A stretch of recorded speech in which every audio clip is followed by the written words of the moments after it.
And all great things start only with the mother. And it is an energy of Adi Shakti. The technical term in Agama, he calls it as Brahmanda Yoni, which means cosmic womb.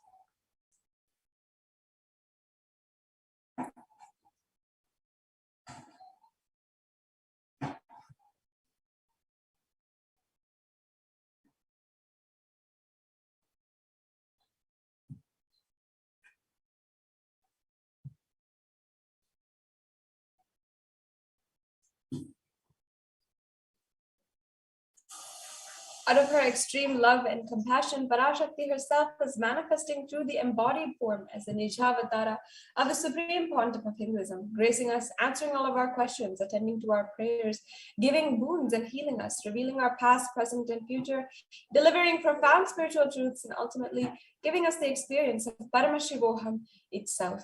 Devi Parashakti over the last few months has been continuously, sometimes even twice a day, attending to each and every one of us, taking care of us. While many of us might be facing job instability, we might be feeling that the whole world is on our shoulders, that the responsibility of our children, our spouses, our friends, our family is coming on us for whatever reason it might be. But wherever we are, Devi Parashakti has made herself available to reach you wherever you are. And you can continuously be graced with the blessings of Devi Parashakti. In her words itself, she is giving us a sacred technique to come out of the negative effects of some planetary movements, the Navagraha doshas. Devi Parashakti says, take the Atmalinga, keep it in your Sahasrara chakra and meditate on the Navagrahas, who are the manifestation of Paramashakti, Parameshwari. Connect with yourself with the Navagrahas now. All the grievances will leave. The powers of Navagrahas will get manifested. In the form of sound of this Navagraha Sukta, Annai Parameshwari Parashakti, Paramashakti, Navagraha Nayaki will manifest in all of you. For the great grace of Navagrahas to overflow in all of you, she will do good grace. And Devi Parashakti continues. During this Akashic reading was very, very profound, powerful Akashic reading by Devi Parashakti just a few months back, where she had announced this, she had given this as a declaration to the whole world, and then led us into a very deep initiation where we had listened to the Navagraha Suktam. And Devi Parashakti continues, I am bestowing with good grace, overflowing in Shivamaya, Mother. Parashakti in the form of Navagrahas overflowing is a great grace that does good to the world, doing good to all of you, destroying all the bad. But Mother, I am bestowing with great grace. As Sarvamangalamayi and Sarvamangala Swarupini, creating all of the Grahadoshas, clearing all of the Grahadoshas, Navagraha Sukta, doing good forms, entering your being in the form of the Navagraha Sukta, doing all goodness, freeing all of you from Maya and Pralaya. I am giving goodness, I am bestowing with Jnana Shakti, Navagraha Suktam Avadharaya. So just immediately after this, we had the chanting of the Navagraha Suktam. Devi Parashakti is literally manifesting such amazing power and wherever we are. So what is the best way we can receive Devi Parashakti? Literally, you are seeing Paramashiva and Parashakti at that moment. She is there in your screen. So always receive her very traditionally. This is by the Supreme Pontiff of Hinduism. The Supreme Pontiff of Hinduism instructs, keep 2 betel leaf, 1 banana, 1 betel nut, and 1 coin in front of the screen. Watch Devi. Coin is considered to be a traditional dakshina, and it can be the lowest value. In India, it can even be 1 paise. In the USA, it can even be 1 cent. I'm not trying to monetize. Keep your 1 cent, it is okay. So for 100 days, if you have darshan, it will add up to $1. In India, even 1 paise is okay. The Supreme Pontiff of Hinduism continues. You can offer that to Devi and then take the banana, the betel leaf, and the betel nut as a prasadam. And collect those coins and send it to the LA temple. This betel leaf, the betel nut, may look too small, but in a few days you will see how much it adds to your sentiment that really she is there. You will not take Devi Darshan for granted. Rituals will break unconscious, monotonous mentality and lifestyle and remind you and raise you to the powerful cognition. It will break your unconscious behavior. And in the next slide, you'll be able to see the different samples of the betel nut, the betel leaf, the banana, how the plate is arranged traditionally. You can also arrange for an option is kumkum, bangles, red glass playing bangles, a blouse piece. All of these are different items that we keep in the tambulam, especially when we're receiving Devi Parashakti herself. But the most necessary is the betel leaf, the betel nut, and the dakshina, the coin, and as well as the banana. So you can see a sample plate here. You can also keep some flowers and decorate the altar that you have, and also decorate the plate. And this is enough for you to simply be able to get through your monotonous, unconscious behavior. Just connecting deeply with the divine, offering whatever you have to the divine has the power of that. And later on in today's program, we'll be able to understand for ourselves how the offerings, what are the different offerings that are available for you today, how they exactly are able to connect you deeper with the divine.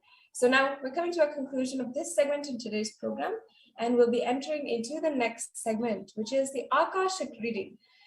And understanding the Akashic reading, the Devi Parashakti, as she has guided each and every one of us, has been able to give us so much of breakthroughs. Today, we're going to be seeing how Devi Parashakti has given us the answer for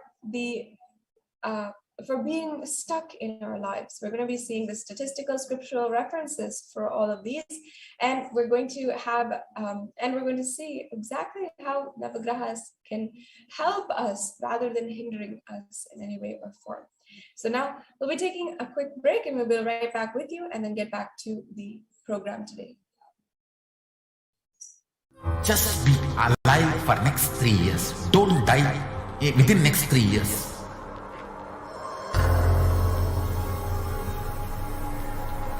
Just don't die within next 3 years. Be alive, somehow be alive. I'm working sincerely. I will reach you somehow. Somehow I will reach you.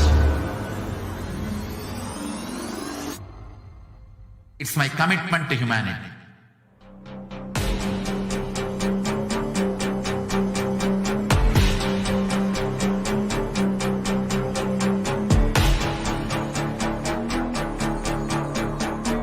Just don't die within next 3 years. I will reach you wherever you are, whichever corner of the world you may be. I will reach you with enlightenment. You manifesting the space, state, powers, being Paramashivoham. It is possible, and it is possible for you.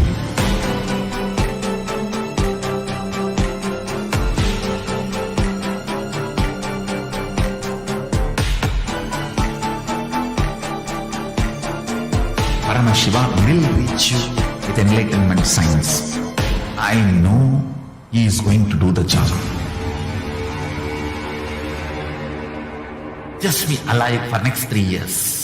Nothing else.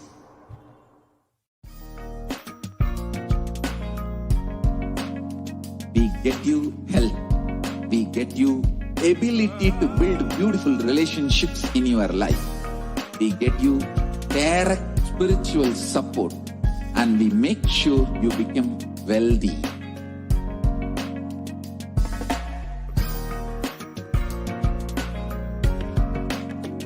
We won't stop giving you just good life. We will literally not stop till you live enlightened life. Manifesting the state of Paramashiva, space of Paramashiva, powers of Paramashiva, being of Paramashiva.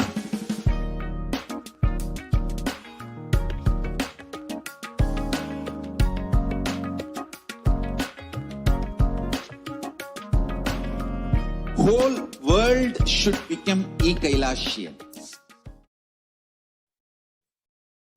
Yes, welcome back after that quick break. Now let's get into the program and understand about the Akashic reading, the revelations made by Devi Parashakti. In the Guru Padaka Stotram, Adi Shankaracharya, enlightened beings ever lived. The very first verse describes how sacred seat of the Guru is a boat that helps us across samsara, seemingly endless ocean of suffering. And now we chanting verse, each and every one of us to listen. The Adi Shankaracharya saying is written.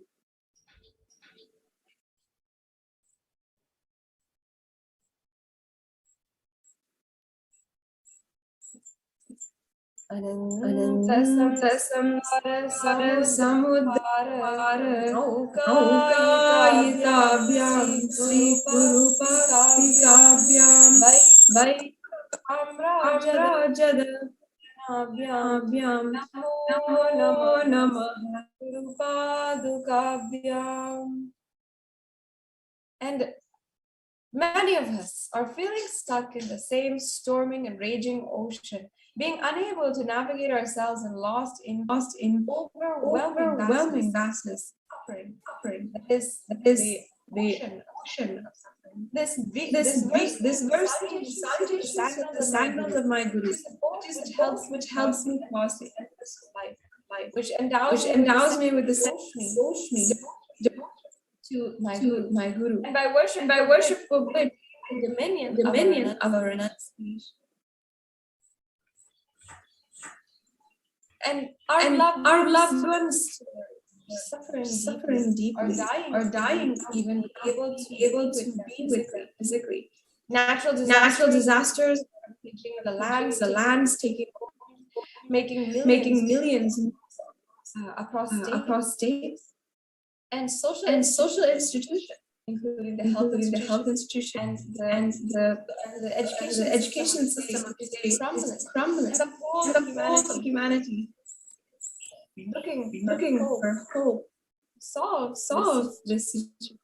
It's at this time that the supreme point of realization of the cosmic superconsciousness, out of his love and having taken the responsibility the superconscious is manifesting Devi, cosmic mother, and guiding the whole world as literally tells us through this program.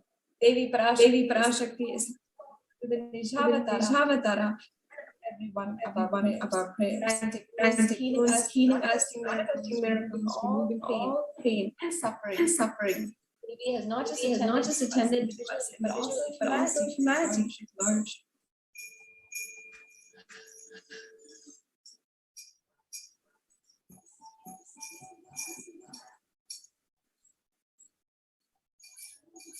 And Devi has got the form of the revelations. Sanatana Hindu Dharma. Join us regarding global COVID pandemic, natural fires, flood, and even the twisted human underground wars which have not yet found common knowledge.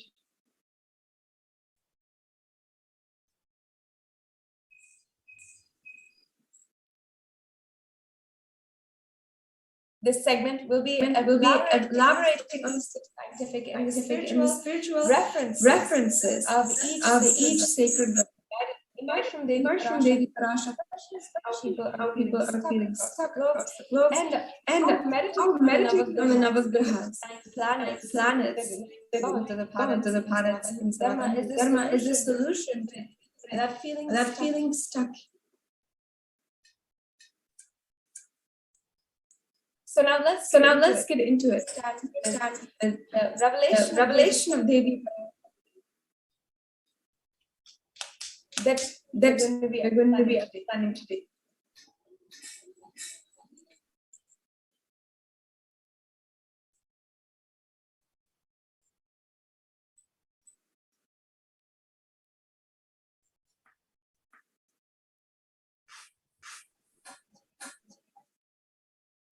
we're going to be seeing the revelation on the solution for feeling stuck during the pandemic from the 23rd of August 2021.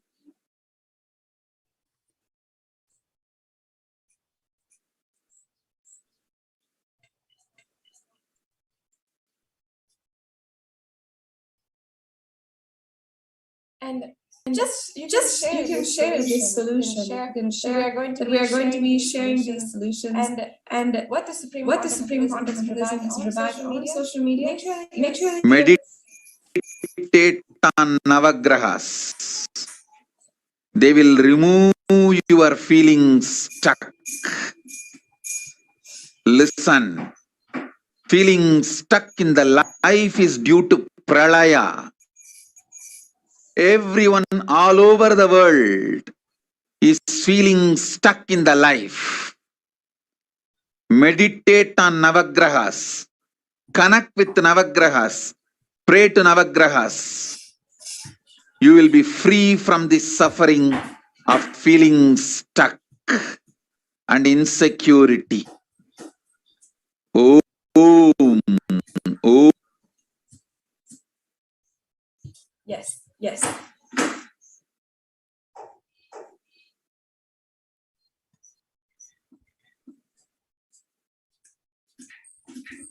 Devi Parashakti here is telling us, instructing us, and guiding us to meditate and connect to the Navagrahas to free us from feeling stuck.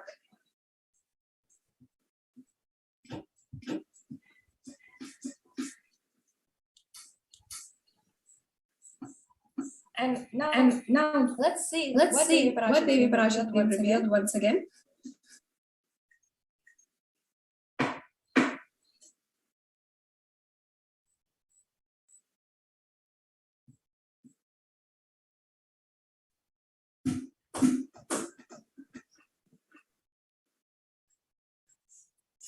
You'll be able to understand today exactly how the people who are feeling stuck, whether it is in health, wealth, relationships, career, or life, spirituality or power manifestation. It is because of the pralaya. Pralaya gives you the delusion or the wrong direction, makes you feel stuck. Today, just meditate on the Navagrahas. Connect and pray to the Navagrahas. You will be free from this suffering of feeling stuck and insecurity. Devi Parashakti had literally told us, meditate on the Navagrahas, they will remove your feeling stuck. Listen, feeling stuck in life is due to pralaya. Everyone all over the world is feeling stuck in life. Meditate on the Navagrahas. Connect with the Navagrahas. Pray to the Navagrahas. You will be free from the suffering of feeling stuck and insecurity. Everyone connected, sitting with us all over the world. Listen, I am seeing continuously everywhere people are feeling stuck. Whether it is in health, wealth, or relationships. This pralaya will make your very room feel like a prison. The power of this pralaya will break your mind, crush your brain to the extent that you'll start feeling your very room is a prison. The only way to destroy this is connecting with the Navagrahas, meditating on the Navagrahas, and connecting to Navagrahanayaki, Parameshwari. Take the Atmalinga, keeping your samsara chakra, and meditate on the Navagrahas, who are the manifestation of Shakti, Parameshwari. Connect yourself with the Navagrahas now. Devi Parashakti continues. Annai Parameshwari Parashakti Paramashakti Navagrahanayaki will manifest in all of you. With the great grace of Navagrahas to overflow in you, you will do good grace. I am bestowing with good grace. Overflowing in Shivamaya, Mother Parashakti, the form of Navagrahas, overflowing as a great grace that does good to the whole world, doing good to all of you, destroying all bad. I am bestowing with great grace as Sarva Mangalamaya. Now, we're going to be taking a look at some of the evidences which prove that people are stuck, including increased divorce rate, decreased pregnancy, loss of jobs, suicide rates increase, and a real estate market leaving people unable to buy homes.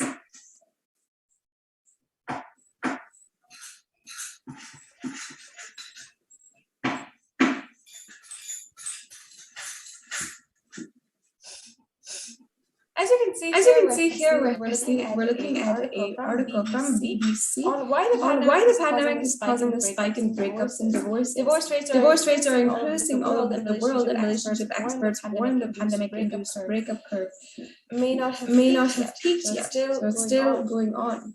For other couples, the increase in mental health problems due to the pandemic is playing a role in breakups, and we're seeing that COVID-19 pandemic is tearing families apart. Leading British law firm Stewart's logged 122% inquiries about divorce between July and October compared with the same period last year. SIPK search for online advice has a 34% increase in sale of basic divorce agreement.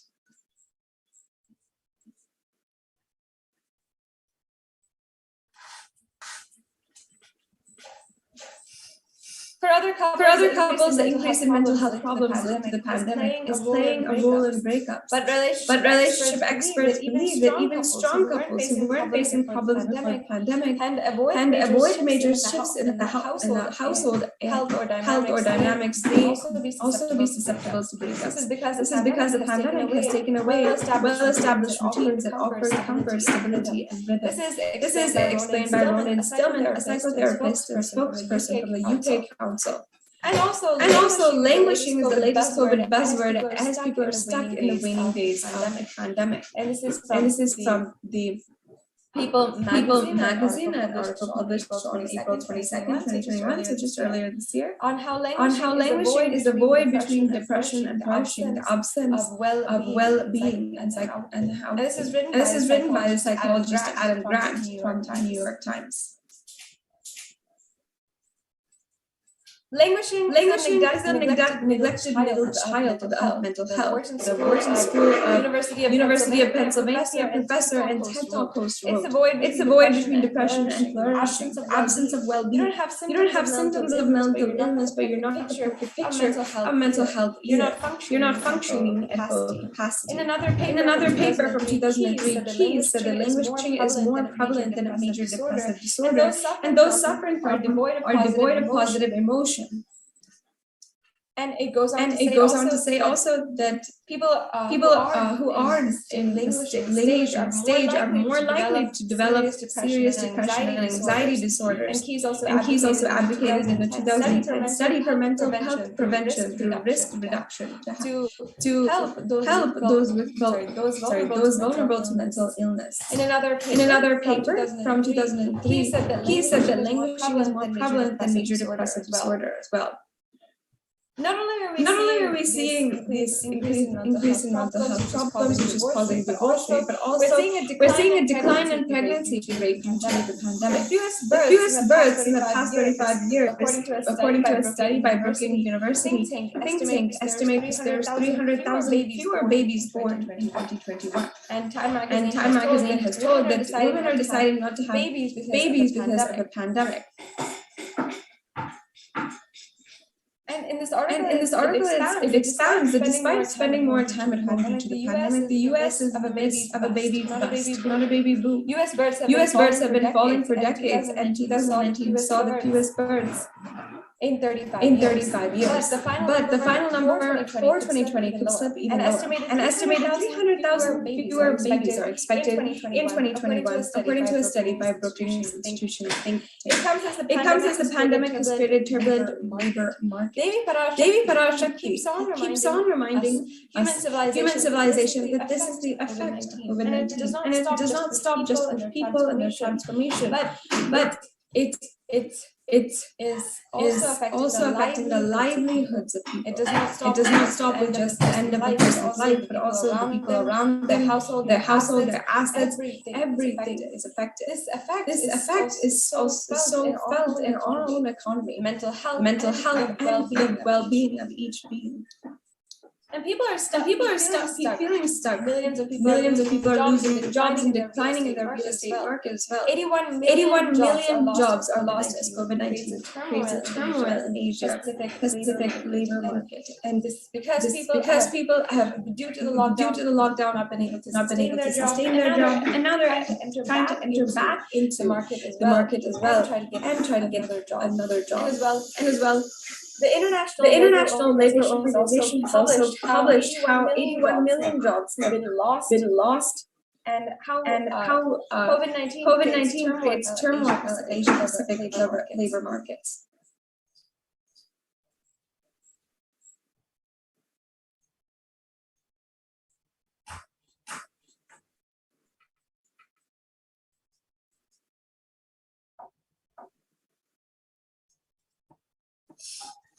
And as well, we have here a Federal Reserve Bank of St. Louis that says the impact of COVID-19 on the residential real estate impact of COVID-19 significantly affected the U.S. residential real estate market during the spring months. Because of health concerns, the stay-at-home orders and the economic uncertainty, many metro areas experienced a noticeable drop in home sales. In April and May, nationwide home sales dropped to their lowest levels since the housing and financial crisis that began in 2007. And here we're seeing the Pan American Health Organization, where it says the COVID-19 pandemic exacerbates suicide risk factors.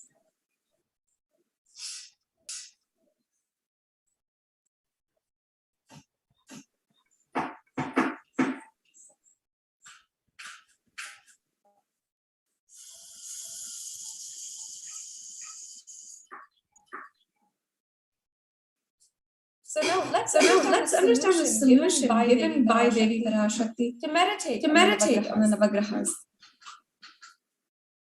Meditation has so many benefits that are calculable and incalculable by modern day science. Now let's just see a couple of the benefits that are there just from meditation.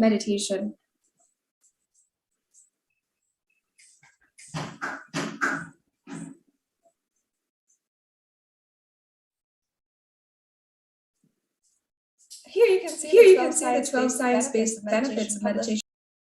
One, it reduces stress, controls anxiety, promotes emotional health, enhances self-awareness. It may reduce age-related memory. It can generate kindness, make it help fight addictions, improve pain, and it can decrease blood pressure. According to the Cambridge University Press Public Health Emergency Collection, the benefits of meditation and mindfulness practices during times of COVID crisis, such as COVID-19, are actually immense. It says that meditation and mindfulness are practices that can support healthcare professionals, patients, carers, and the general public during a time of crisis, such as the global pandemic. While there are many forms of meditation and mindfulness of particular interest to the healthcare professionals. Also, Everyday Health from December 2015 has also published that meditation can offer a bigger sense of purpose in your life, a connection to a greater power or truth. It can provide social support through practicing your spirituality. It can lift the spirit, activities related to your spiritual practice or community. It can help you cope with difficulties spiritually or religion. And September 2015 report published by Health Psychology found that when researchers followed 191 people who reported feeling spiritual peace and connection, had literally been able to see how their congestive heart failure for 4 or 5 years had been able to see drastic changes in the symptoms. And who also made some healthy lifestyle changes were significantly more likely to live longer than their peers.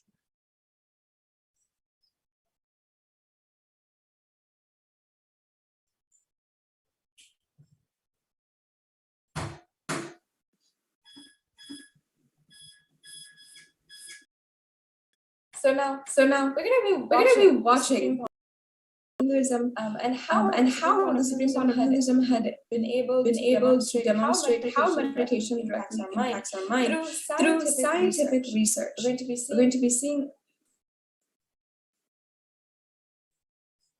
a conference by Dr. Murali Krishna here, who's explaining to us how meditation actually helps us.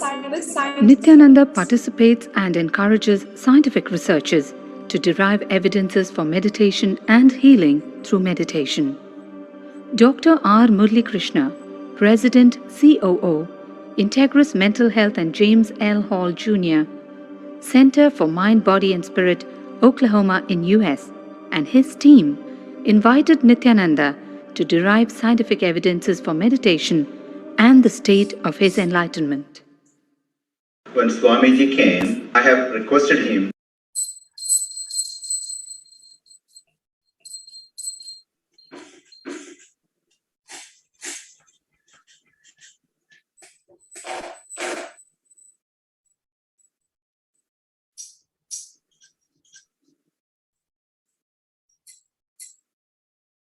to do one thing. I asked him, would you be willing to undergo some scientific investigation of the meditation process?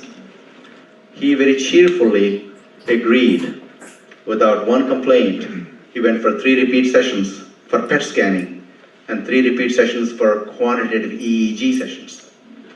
And these are really not very easy tests to go through. It requires a lot of patience and a lot of willingness to do that. So we did that. Because if a meditation process is doing something to your brain, we should be able to detect that. Scientific findings are verifiable. They are replicable. You can replicate them, duplicate them. So Swamiji went through those sessions and we found some interesting findings. In PET scan, they inject a radioactive dye which goes and sits in parts of the brain that are active. In the normal, non-meditative state, the brain is very active. And when we are seeing someone, the rear end of the brain, the visual cortex, is very active, as shown in the diagram. Usually the brain is so active, there are 100 billion brain cells there. But what meditation does is something very interesting. It shows the frontal lobes getting more active. The frontal lobe is where you have judgment, wisdom, reasoning. Here are some of the brain scans I'm going to share with you. This is alert, non-meditative state. The second one is 30 minutes into 30 minutes meditation. Look at the frontal lobes, how they light it up. They light it up big time. 60 minutes of deep meditation, and here is a deep, deep level of meditation where it lights up significantly right here. Right in the middle. Probably 1.5 inches, 2 inches deeper.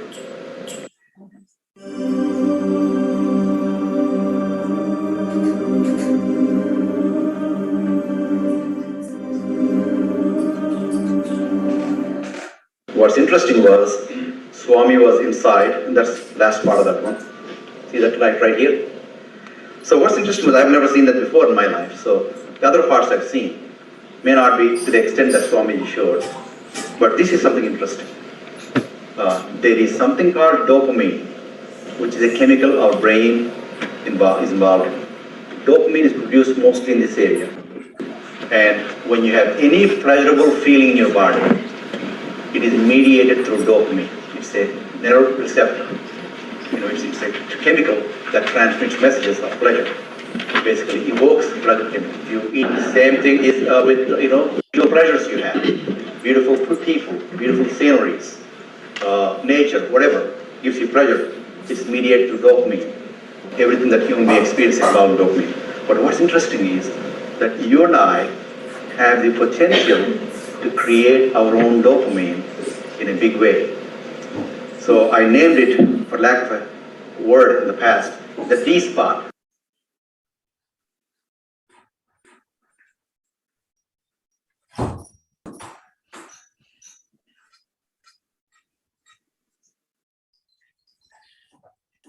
Yes. In this video, Dr. Murali Krishna had been able to conduct exclusive experiments on the brain of an avatar. For the first time, the scientific community had seen ground results on how meditation, samadhi, is affecting what's exactly going on in the brain during this time. So it exactly shows how so much of scientific evidence is behind the results of the effects of meditation.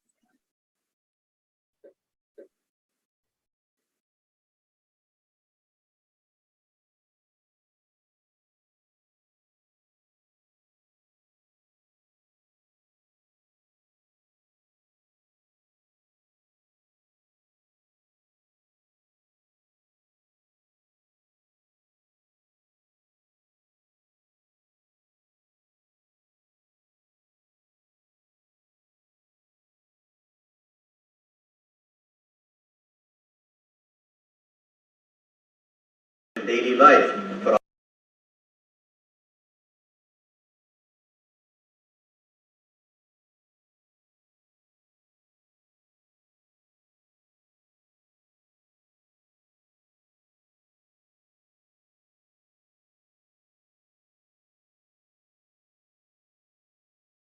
Nithyananda's neurological system can be found in the book Mystic Phenomena, Scientific Data.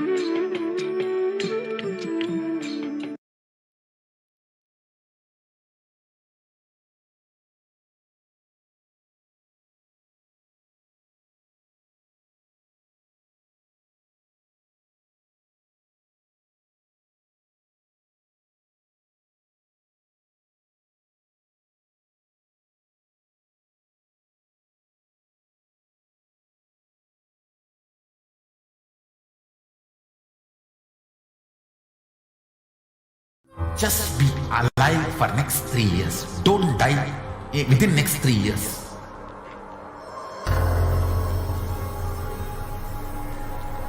Just don't die within next 3 years. Be alive. Somehow be alive. I'm working sincerely. I will reach you somehow. Somehow I will reach you. It's my commitment to humanity.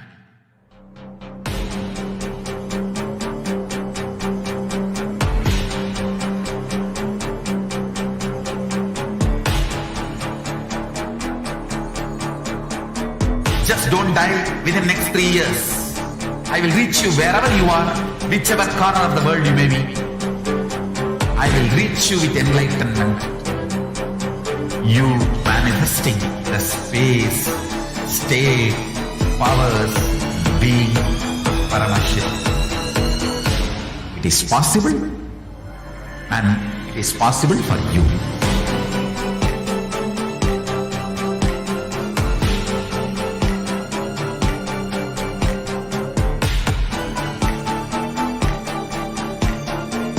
Paramashivoham will reach you with enlightenment science. I know he is going to do the job. Just be alive for next 3 years. Nothing else.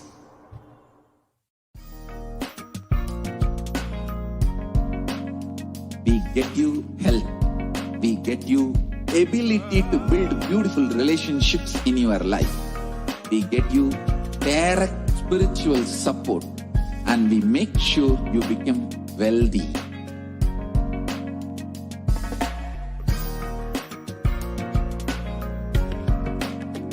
We won't stop giving you just good life. We will literally not stop till you live enlightened life. Manifesting the state of Paramashiva, space of Paramashiva, powers of Paramashiva, being of Paramashiva.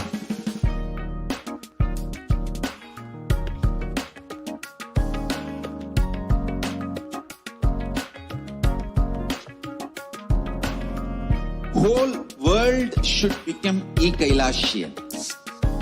I want the whole world to know Hindus have something great to contribute to the world.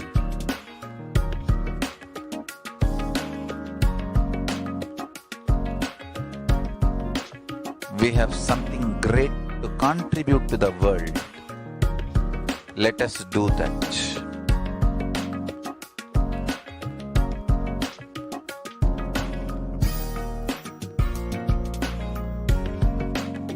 Kailasa is proper customized spiritual service helping you to identify your root patterns of suffering.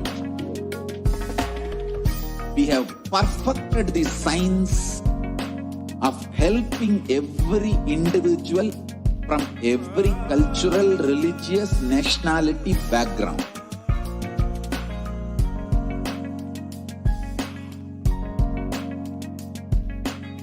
You will have lowest reactionary assumptions, highest awakened response, alive response for life continuously.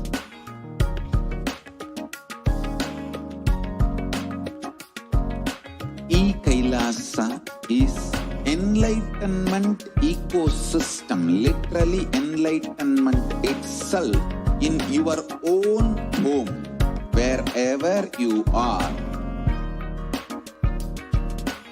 Proper customized spiritual service helping you to complete with your life negativity. Withdrawal from life, self-hatred, self-denial, self-doubt, so much of tiredness, laziness, we can support you, aligning your diet, your attitude, your aptitude, your understanding about life. We can help you with everything.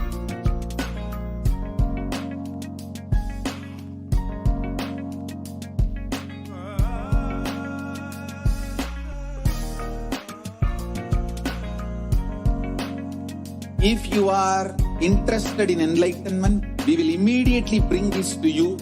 If you are not interested, we will explain the whole science, inspire you and make you interested in enlightenment time.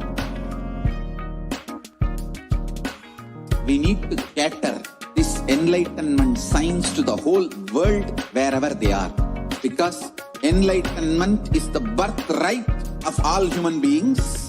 Kailasa is responsible to provide that to all human beings.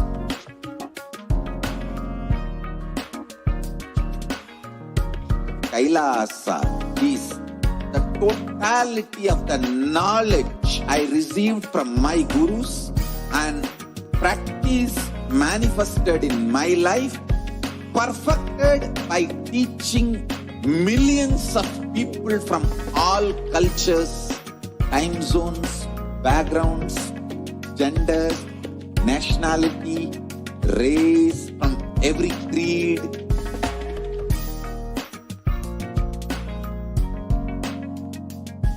So this absolutely perfected knowledge available to you, served to you in your home without even you moving out of your couch, free of cost.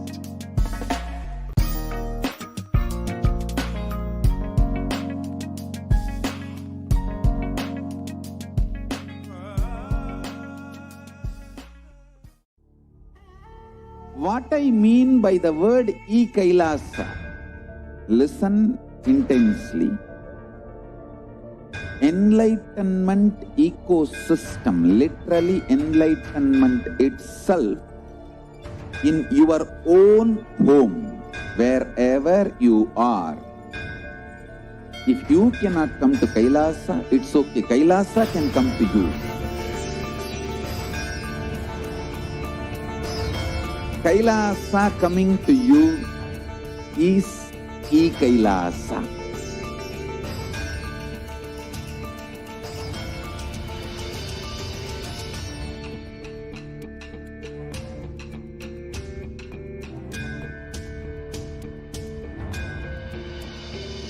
I will revive Hinduism. I am a Hindu revivalist, not by any revolution, but by evolution.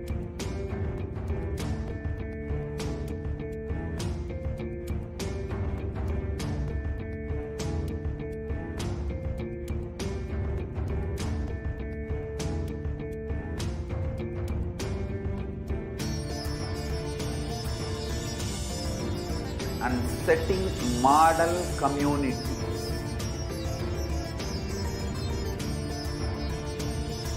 Kailasas, enlightenment ecosystems, Sarvanya Pitas all over the world.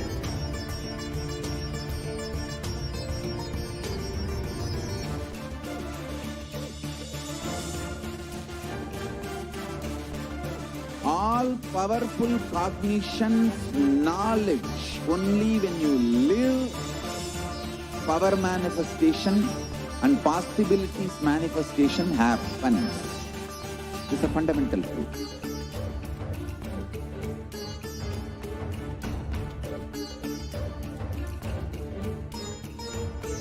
Hinduism cannot live exclusively as one sampradaya. No. All sampradayas of Hinduism is an ecosystem.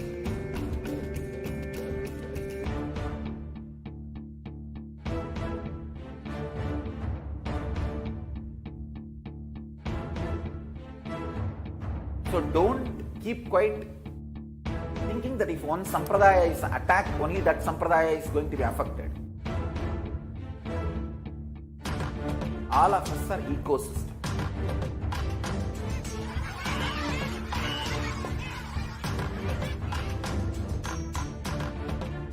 I invite all of you to get involved and enjoy Hinduism by the principle of Dharmo Rakshati Rakshitaha. When you protect Dharma, Dharma protects you. We will make the whole planet flourish spiritually. The spiritual prosperity will happen to the whole planet. We all have to coexist together.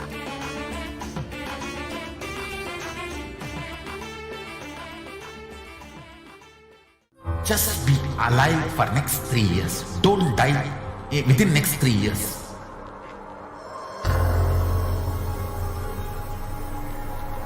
Just don't die within next 3 years. Be alive. Somehow be alive. I'm working sincerely. I will reach you somehow. Somehow I will reach you. It's my commitment to humanity.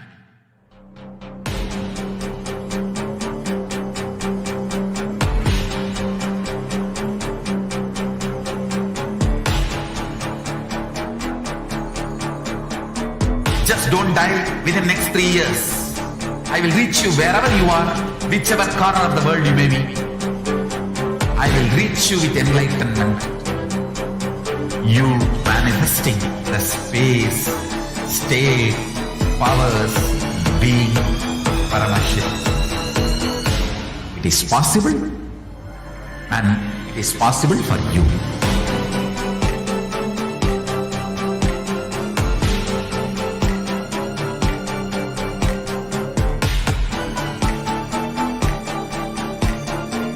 Paramashivoham will reach you with enlightenment science.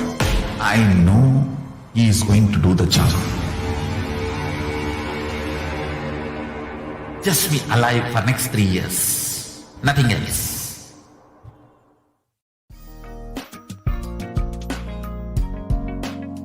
We get you health.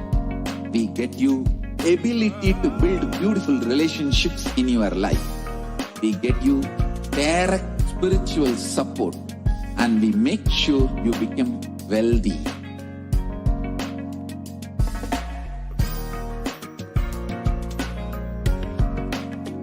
We won't stop giving you just good life. We will literally not stop till you live enlightened life.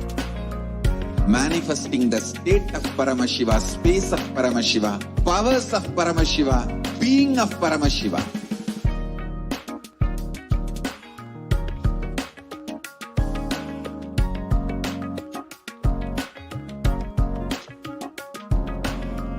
Whole world should become Kailasians. I want the whole world to know Hindus have something great to contribute to the world.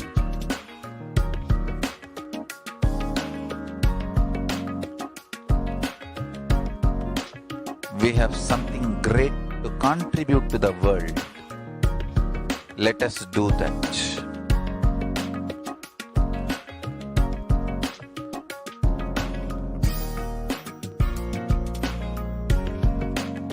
Kailasa is proper customized spiritual service helping you to identify your root patterns of suffering. We have perfected the science of helping every individual from every cultural, religious, nationality background.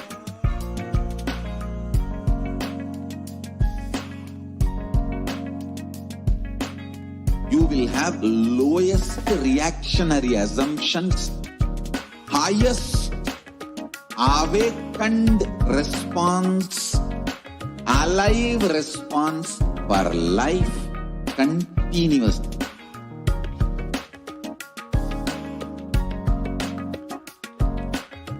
Kailasa is enlightenment ecosystem, literally enlightenment itself in your own home, wherever you are. Proper customized spiritual service helping you to complete with your life negativity. Withdrawal from life, self-hatred, self-denial, self-doubt, so much of tiredness, laziness, we can support you, aligning your diet, your attitude, your aptitude, your understanding about life. We can help you with everything.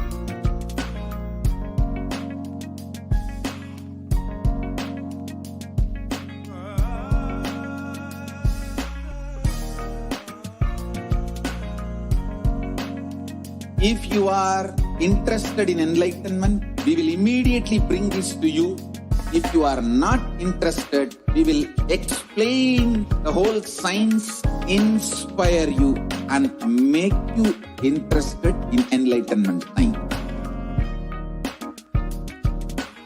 We need to cater this enlightenment science to the whole world wherever they are, because enlightenment is the birthright of all human beings. Kailasa is responsible to provide that to all human beings.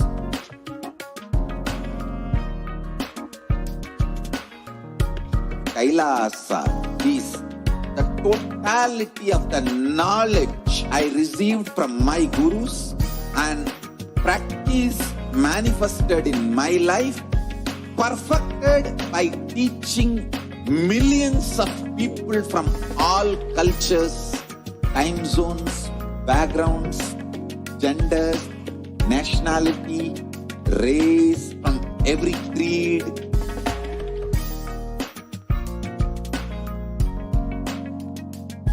So this absolutely perfected knowledge available to you, served to you in your home, without even you moving out of your couch, free of cost.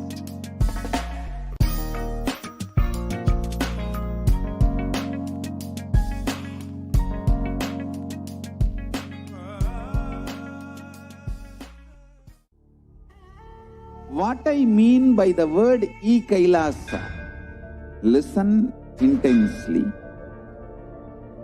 Enlightenment ecosystem, literally enlightenment itself in your own home, wherever you are. If you cannot come to Kailasa, it's okay. Kailasa can come to you. Kailasa coming to you is Kailasa.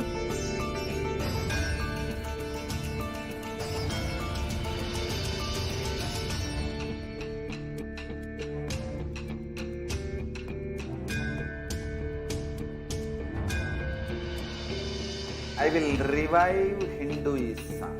I am a Hindu revivalist, not by any revolution, but by evolution.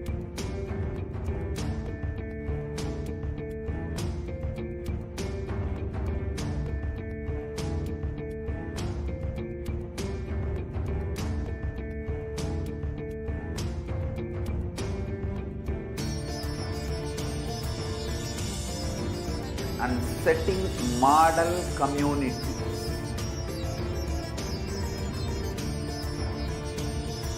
Kailasas, enlightenment ecosystems, Sarvanya Pitas all over the world.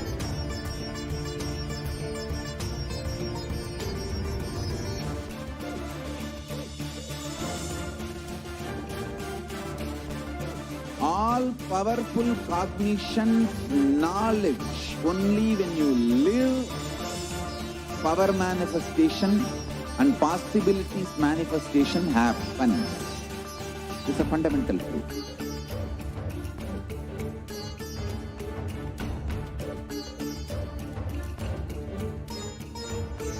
Hinduism cannot live exclusively as one sampradaya. No.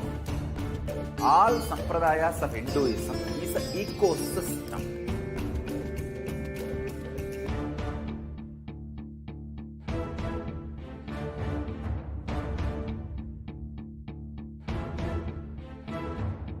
So don't keep quiet thinking that if one sampradaya is attacked, only that sampradaya is going to be affected.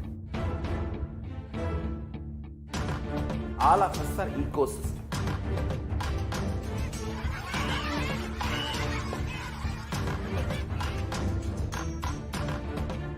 I invite all of you to get involved and enjoy Hinduism by the principle of Dharmo Rakshati Rakshitaha. When you protect Dharma, Dharma protects you. We will make the whole planet flourish spiritually. The spiritual prosperity will happen to the whole planet. We all have to coexist together.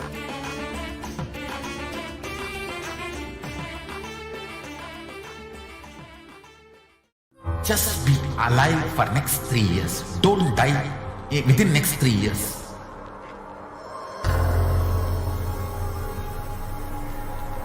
Just don't die within next 3 years. Be alive. Somehow be alive. I'm working sincerely. I will reach you somehow. Somehow I will reach you. It's my commitment to humanity.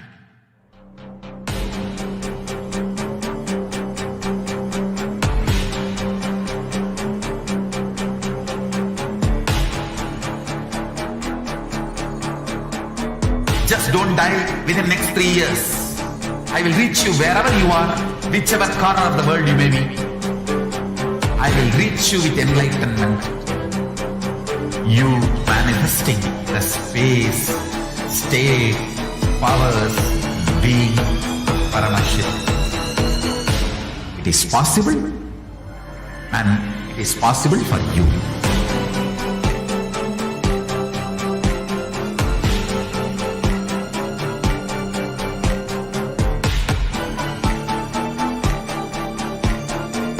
Paramashiva will reach you with enlightenment science.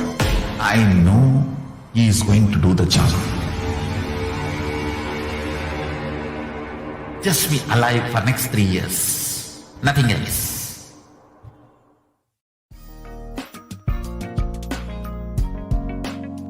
We get you health. We get you ability to build beautiful relationships in your life. We get you direct spiritual support, and we make sure you become wealthy.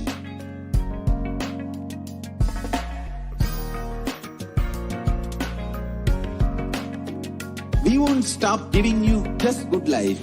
We will literally not stop till you live enlightened life. Manifesting the state of Paramashiva, space of Paramashiva, powers of Paramashiva, being of Paramashiva.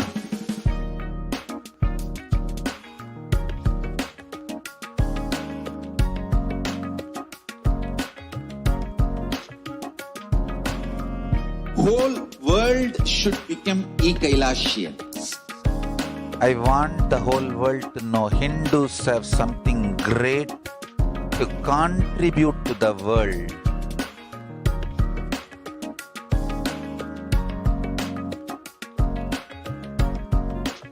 We have something great to contribute to the world. Let us do that.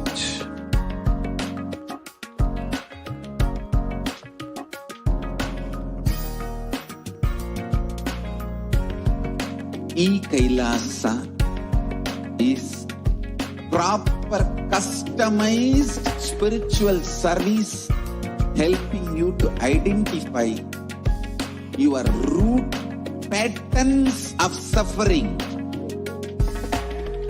We have perfected the science of helping every individual from every cultural, religious, nationality background.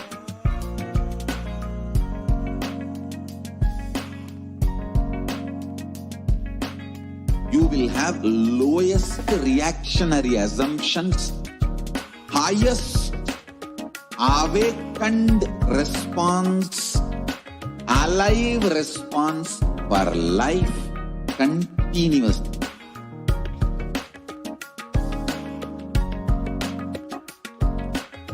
Kailasa is enlightenment ecosystem, literally enlightenment itself in your own home, wherever you are. Proper customized spiritual service helping you to complete with your life negativity, withdrawal from life, self-hatred, self-denial, self-doubt, so much of tiredness, laziness. We can support you aligning your diet, your attitude. Nithyananda, and welcome back to our viewers.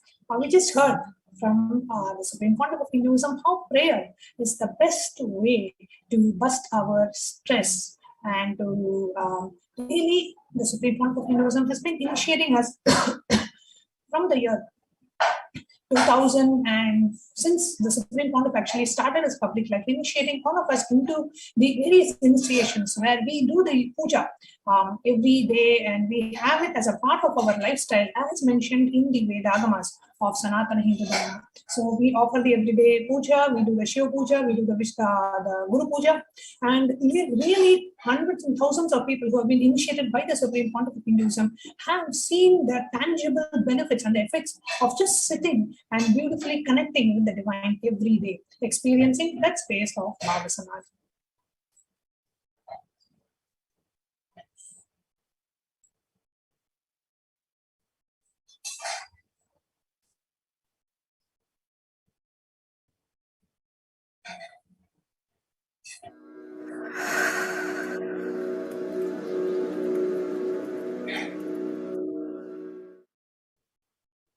If you are not allowed to do yoga, made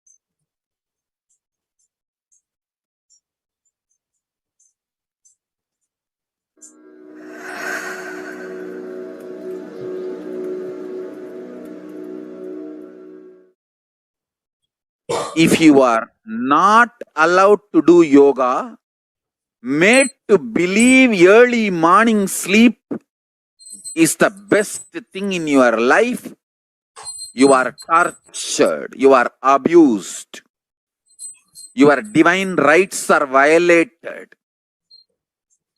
If you are constantly inspired to do yoga early morning, Brahma Muhurta time, and everyday puja, sit that 30-40 minutes and melt down by feeling connection. Understand, nothing can be compared to prayer to bust your stress.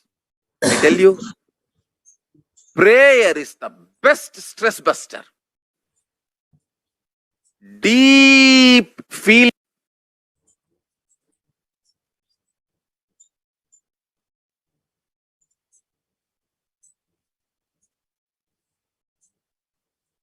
And now let's take a look at how the scientific evidence of how humans are affected by the planetary positions and the planetary movements. Planets affect the electromagnetic waves, and this is scientifically proven. Now, we need to understand that the brain waves is also a form of electromagnetic waves, and hence is also affected by the planets and the movement and the position of the planets. This is what in the Vedic science we call it as a Vedic astrology. The ancient rishis of Vedagamic tradition, the ancient Vedagamic civilization of Sanatana Hindu Dharma, have given a very clear science of predicting the course of a person's life in what we call as the Vedic astrology, how the time of the person's birth actually determines the course of his life. And however, a few thousand years later, today science is slowly catching up with this knowledge and with this fact that the human beings are affected by the planetary positions.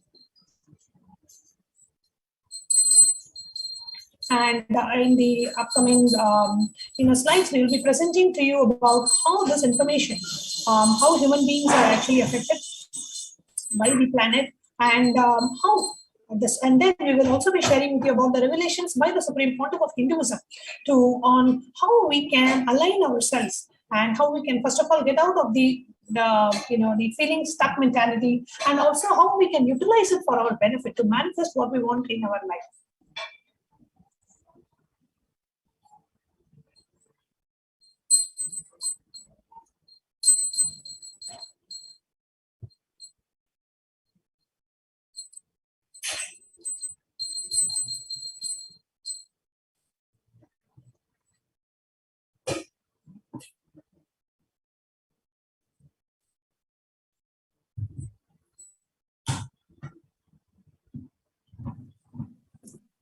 Now here we are seeing a research in March of 1951, an American radio engineer, John H. Nelson, discovered that there was a degradation in the propagation of radio waves with respect to different position of the planets. So they were testing the effects of radio waves due to the influence of the planets. So based on the position of the planets and the different angles from the planet is situated in, they studied the degradation in the propagation of radio waves. Now, what has radio waves to do with humans? Well, radio waves, as we know, is a form of electromagnetic waves. Now, even human brain emits electromagnetic waves, which are better known as the brain waves. So, radio waves is a form of an electromagnetic wave, and the brain waves are also electromagnetic waves. Both radio waves and brain waves are a form of electromagnetic waves. Here, the brain waves are a weaker form of electromagnetic waves, which are very hard to measure, unlike radio waves. The brain waves doesn't have any interference with radio waves, which are stronger than brain waves. Now, if certain position of the planet in space can cause disruption in the propagation of radio waves, then it can also affect humans. Dr. Percy Seymour, he is a British astrophysicist and astronomer, who has also done his PhD, states that the revolving planets plays a very important role in the development of the fetus and in the brain development. So the planets do affect our brain waves, and the brain waves are a form of electromagnetic waves, and by studying the radio waves and the degradation and the propagation of the radio waves, we come to know how the brain waves are also affected as well. Geomagnetism. Now it is observed that the magnetic field of the Earth changes daily and seasonally. These fluctuations in the geomagnetism have an effect on the brain. Thus, geomagnetism plays a major role in brain and the body development of the human fetus, and has an effect on the different organisms too. The revolving planets causes solar activity and which causes geomagnetism. So therefore, solar activity is responsible for geomagnetism, which influences all biological organisms, including humans. It is observed that the solar activity is caused by the alignment of the planets. Thus, the planets play a very important role in the brain and in the brain development.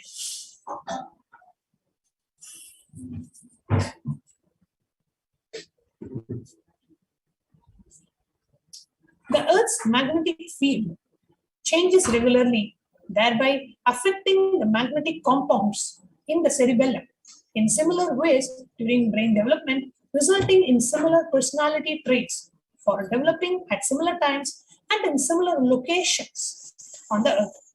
According to Dr. Harold S. Bohr, the professor of anatomy at Ames Medical School, he states that the complex magnetic field not only establishes the pattern of the human brain at birth, but also regulates. So here you can see the cerebellum, how the electromagnetic waves, the Earth's magnetic field affects the magnetic compounds in the cerebellum part of our brain. So we need to understand that the magnetic field of the Earth changes when the brain waves have directly been influenced by the Earth's magnetic field and the electromagnetic waves. Now let us look at the reference to the Navagrahas in the Hindu scriptures. There is a beautiful verse listing the Navagrahas, the 9 planets in the Vedic scripture, which says Adityaya cha Somaya Mangalaya Budhaya cha Guru Shukra Shanibhyascha Rahuve Ketave Namaha. Here it talks about the 9 planets: Aditya, the sun; Soma, the moon; Mangala, the Mars; Buddha, the Jupiter; then Buddha and Venus; Guru is Jupiter; Shukra and Shani is the planet Saturn; Rahu and Ketu are the 2 other Navagrahas. So now let's take a look at the Puranic references for the impact of Navagrahas on one's destiny. The stories and descriptions about the Navagrahas as well as their impact are found throughout our epics such as Ramayana and Mahabharata and the Puranas, including the Brahmanda Purana, the Matsya Purana, Shiva Purana, the Linga Purana, the Kurma Purana, the Garuda Purana, the Vayu Purana, and the Bhavishya Purana. While Maharishi Valmiki has given a detailed account of the planetary positions at the time of Bhagavan Rama's birth, Maharishi Vyasa has sketched out an astral landscape leading up to the start of the great Mahabharata war. These details have now proved extremely useful as we seek to ascertain possible dates for the key events of Ramayana and Mahabharata. So, just by understanding the astrological positions and the planetary positions, we are able to trace back and go back to that date, and it's very, very helpful. Now, Ramayana highlights the defeat of Ravana at the hands of Shani. How the planet Shani brings about the destruction of Ravana. Having brought the Navagrahas under his control, Ravana made them lie face down on the steps to his throne. Even Shani could not cast a spell on him as he was unable to face Ravana from his position. So it was then that Narada came to Ravana and mockingly told him that the latter had no guts to face the Navagrahas. That is why he made them lie face down. His pride pricked, Ravana ordered the Navagrahas to lie on their backs.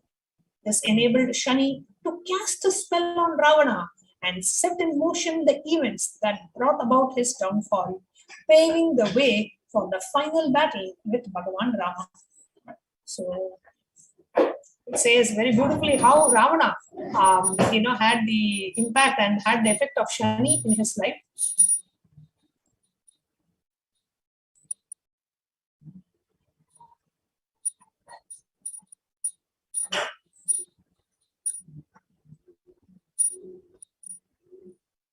Which led to the great war with Rama and eventually led to his downfall.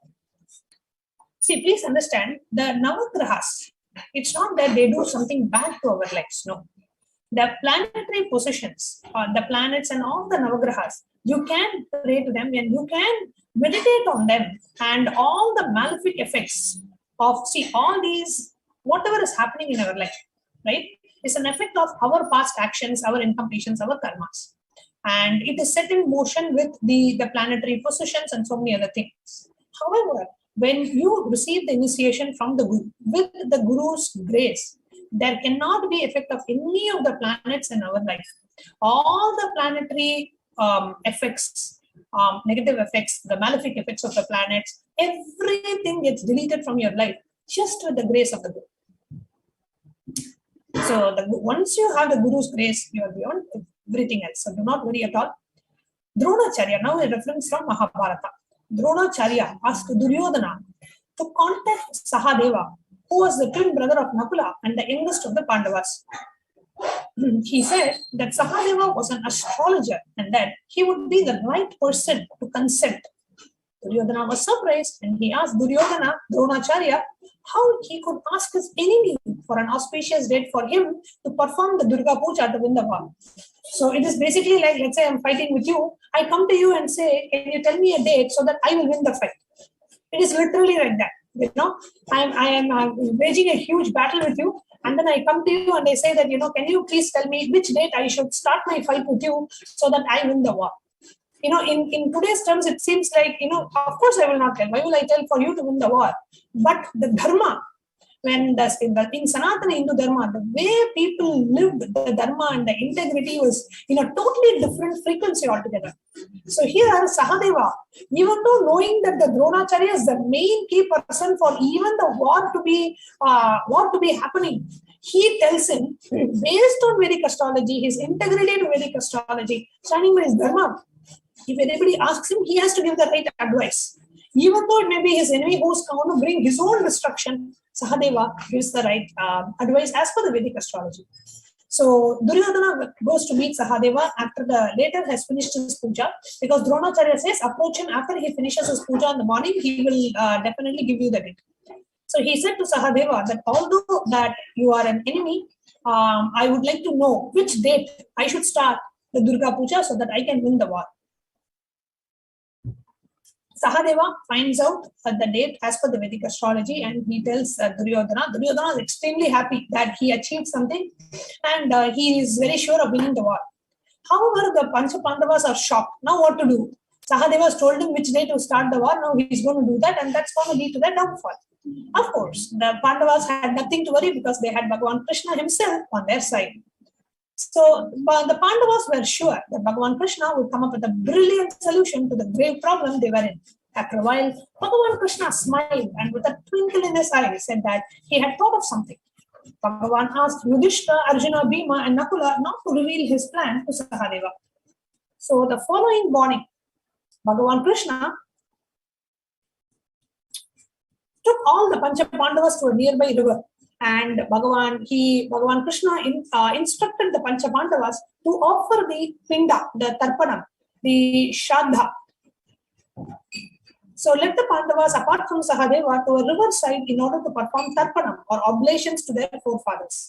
Yudhishthira was surprised and asked Bhagavan why he wanted them to perform the ritual a day before Amavasya or the new moon. Bhagavan asked the Pandavas to trust him and to follow his commands. The Pandavas started performing the Tarpanam for their father and ancestors, and this perplexed the gods in heaven. The gods discussed amongst themselves, trying to figure out what was going on planet Earth, because it was not a new moon, but they are offering the oblations to the Pitrus. And of course, Bhagavan Krishna was there, the Purnavatara. So if Bhagavan Krishna himself is there and the Tarpanam is happening, then the gods have to accept it. But the gods are wondering, today is not the day, so how do we accept it? So there's a discussion happening amongst the gods in the Indraloka. So the two main gods involved in the Amavasya, namely the Surya Bhagavan and the Chandra Bhagavan, rushed to Bhagavan Krishna to ask him what was happening. They asked Bhagavan why the Pandavas were performing Tarpanam when it was not Amavasya. Bhagavan Krishna again, with a twinkle in his eye, said that it certainly wasn't Amavasya before Surya Bhagavan and Chandra Bhagavan appeared before him to ask that question. But since the two appeared together with each other before him, they were conjunct and it was Amavasya. Amavasya was declared and the war was started.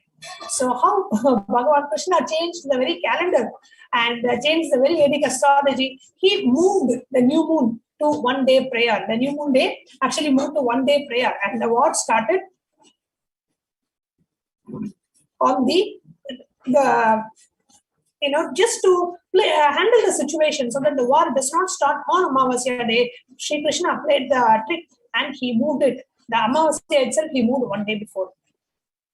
For Krishna, the whole cosmos readjusted its planetary position, and the day before, then the day became Amavasya. Only an incarnation has that power over the cosmos because the space of oneness they are established in. Aranagiri Yogeshwara has demonstrated in Supreme Pontiff's life by bringing down the planets to teach astrology to the Supreme Pontiff. Not only the Puranic references, but in the modern day also, the Supreme Pontiff has demonstrated his power of oneness over the celestial body like delaying sunrises. There is also another one beautiful incident in Swamiji's life where Aranagiri Yogeshwara, Swamiji's guru and the very incarnation of Paramashiva, brings the sunset, makes the sunset happen 2 times on the same day, just to give initiation and just to have that kind of an intimate moment with the avatar and just to initiate the avatar before the sunset. The Aranagiri Yogeshwara made the sunset happen twice on the same day. Now let's have a quick introduction to what are Navagrahas according to Hinduism and according to Vedic astrology. Navagraha means, Nava means 9, Graha means planet. As per Vedic astrology, they are the 9 planets that influence our life. The position of a planet at the time of human birth will have an influence on his actions and reactions to different situations in his life. Every life has its ups and downs. When there is an improper planetary alignment for an individual, it is called dosha or a negative influence. Due to these Navagraha doshas, people fall into depression and sudden low moods. This low period may last for some period based on the power of the planet. However, this can be averted with intelligence. Connecting with the cosmic intelligence to avoid any influence in any hindrance in life and to bestow tremendous peace and success in life, Navagraha Puja is conducted. Now, you may have noticed that as the moon grows, I'll first maybe share about who are the Navagrahas. Surya, Chandra, Budha, Mangal, Guru, Shukra, Shani, Rahu, and Ketu. And each graha, each planet works on our enlightenment.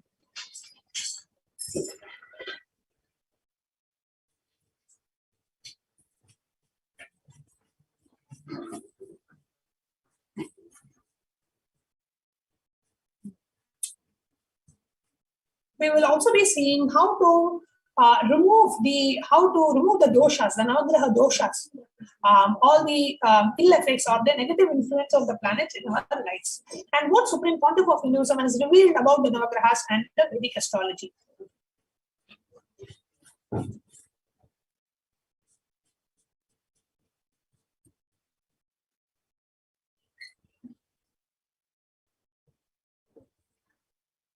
First, Aditya, the sun, promotes strength and courage, health and prosperity, and relief from chronic diseases. And we have the Suryanar Koil in Tamil Nadu, which is the main temple for the sun god. The next is Chandran, the moon, is immensely beneficial for mental peace and charming personality, excellent control over emotions, and keeps your inner space in goodness. And the temple to worship is the Kailasa temple and the Tingalur temple.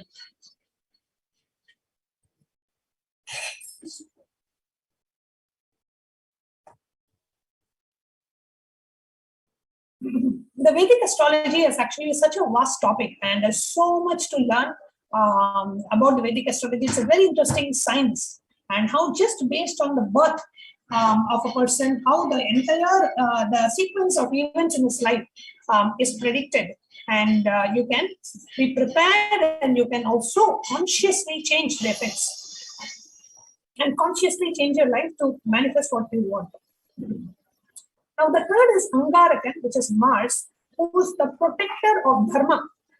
He controls the muscular system of the body and the circulatory system. So the Mars is planet of the Mars, has an effect on the muscular system and the circulatory system. The temple to worship is the Vaidishwaran Koil. Buddha, Mercury, the planet relieves from diseases related with the nervous system and body functions, grants wisdom and commercial success and growth. The temple to worship is the Shweta Vaneshwara temple. where you worship Mercury.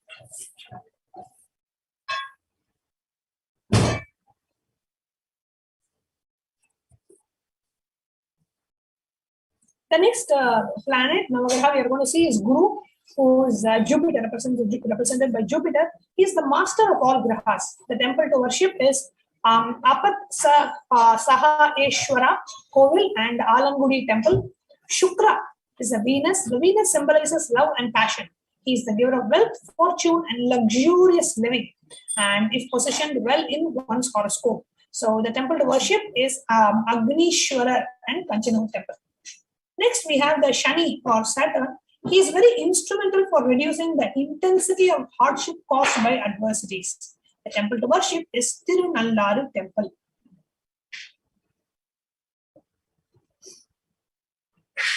Next, we have the Rahu and Ketu in the Navagrahas.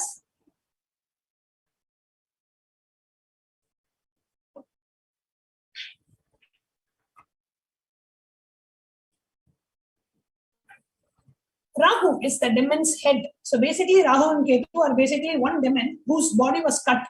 So the head is separate and the rest of the body is separate because that this demon consumed the Amrita, the nectar of immortality. So when Rahu is affected, one faces severe miseries and obstacles in the way of success. And the temple to worship is Tirukeshwaran temple. Then we have Ketu, which is the demon's tail, representation of the karmic collection of both good and bad, spirituality and supernatural influences. The temple to worship is the Kira Perumpallam Koil. Kira Perumpallam Koil.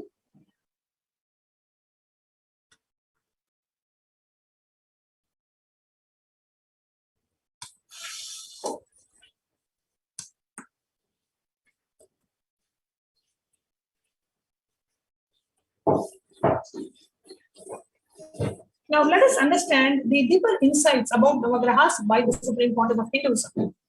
Now the moment the consciousness enters the body, the energy level of the cosmos at the time of birth gets printed in that consciousness. Your inner space gets a print of the cosmic energy level and the position of the 9 major energy centers of the solar system. So literally, you get a blueprint of the cosmic energy level and a blueprint of the planetary positions at that moment. And it gets imprinted, the blueprint gets imprinted in your consciousness.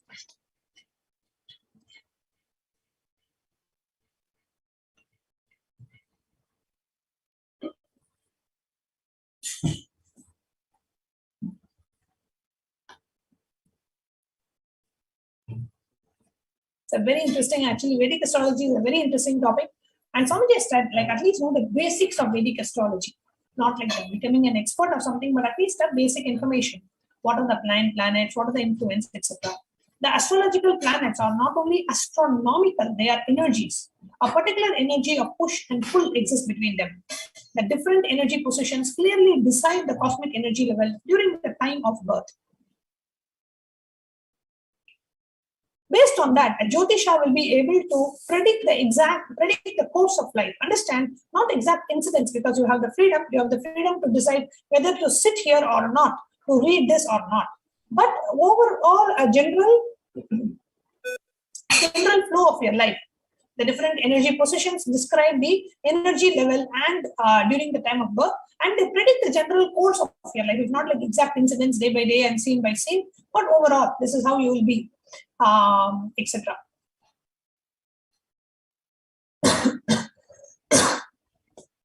The astrology manifested in the inner vision of the ancient rishis and sages of India. These yogis and enlightened beings were able to see beyond the realm of names and forms. They could feel and express the subtle reality that exists behind the cosmic phenomena.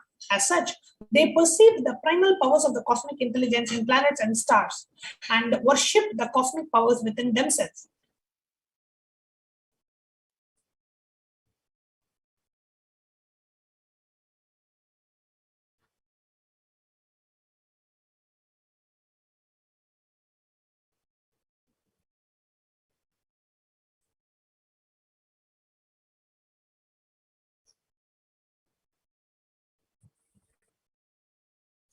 And we'll be continuing to share more about the Vedic astrology and how the Supreme Pontiff of Hinduism has revealed more and more about the Vedic astrology after a very short break.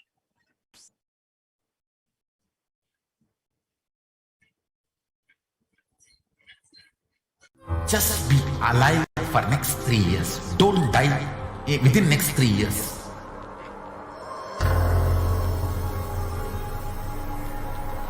Just don't die within next 3 years.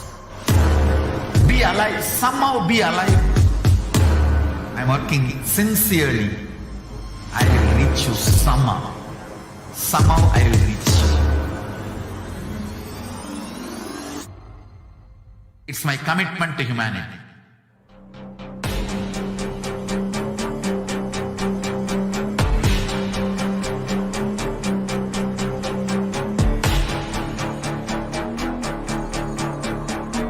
Just don't die within next 3 years.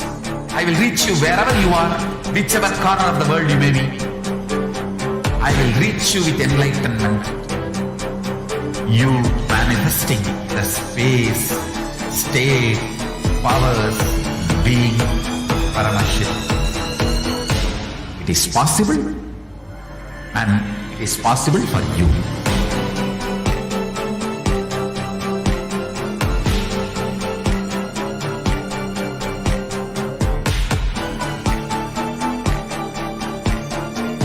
Paramashivoham will reach you with enlightenment science.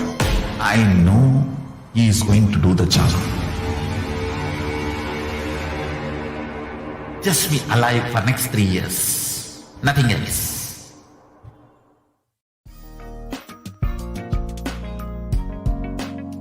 We get you health. We get you ability to build beautiful relationships in your life. We get you direct spiritual support, and we make sure you become wealthy.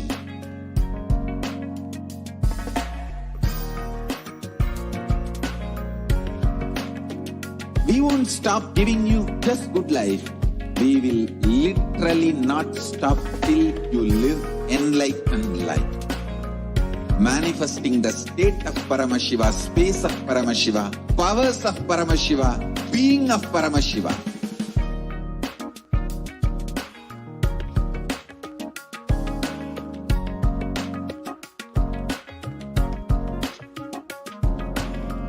Whole world should become Kailasians. I want the whole world to know Hindus have something great to contribute to the world.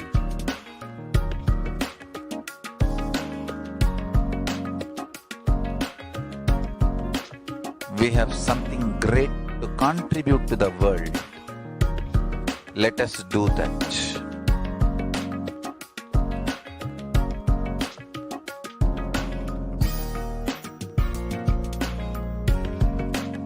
Kailasa is proper customized spiritual service helping you to identify your root patterns of suffering.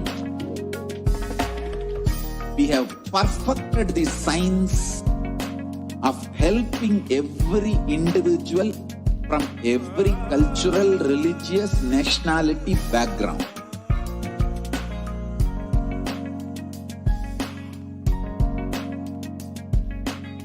You will have lowest reactionary assumptions, highest awakened response, alive response for life continuously.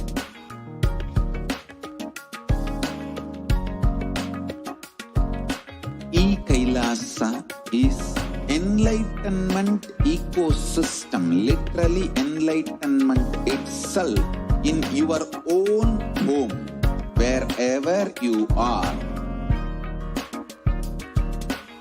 Proper customized spiritual service helping you to complete with your life negativity, withdrawal from life, self-hatred, self-denial, self-doubt, so much of tiredness, laziness.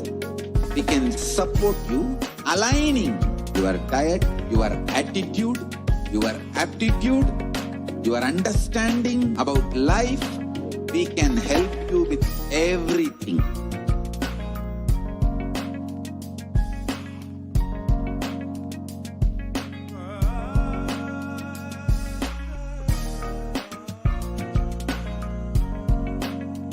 If you are interested in enlightenment, we will immediately bring this to you. If you are not interested, we will explain the whole science, inspire you and make you interested in enlightenment time. We need to cater this enlightenment science to the whole world wherever they are, because enlightenment is the birthright of all human beings. Kailasa is responsible to provide that to all human beings.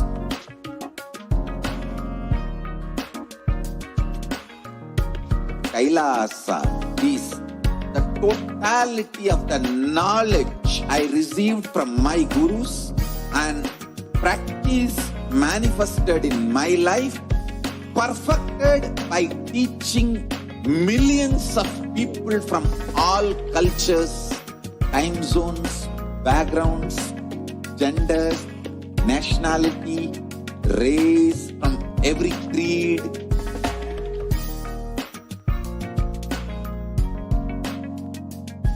So this absolutely perfected knowledge available to you, served to you in your home without even you moving out of your couch, free of cost.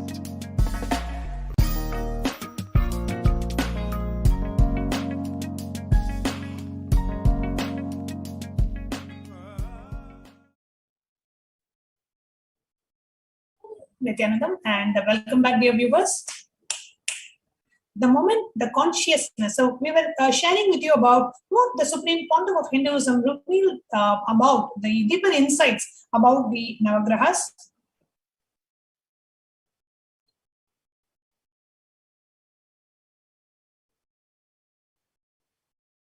You can just go back to the previous slide, the previous one.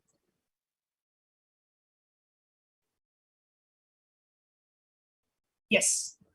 So we were just sharing with you about how the astrological planets are not only astronomical, they are energies. A particular energy of push and pull exists between the astrological planets, and the different energy positions clearly decide the cosmic energy level during the time of birth.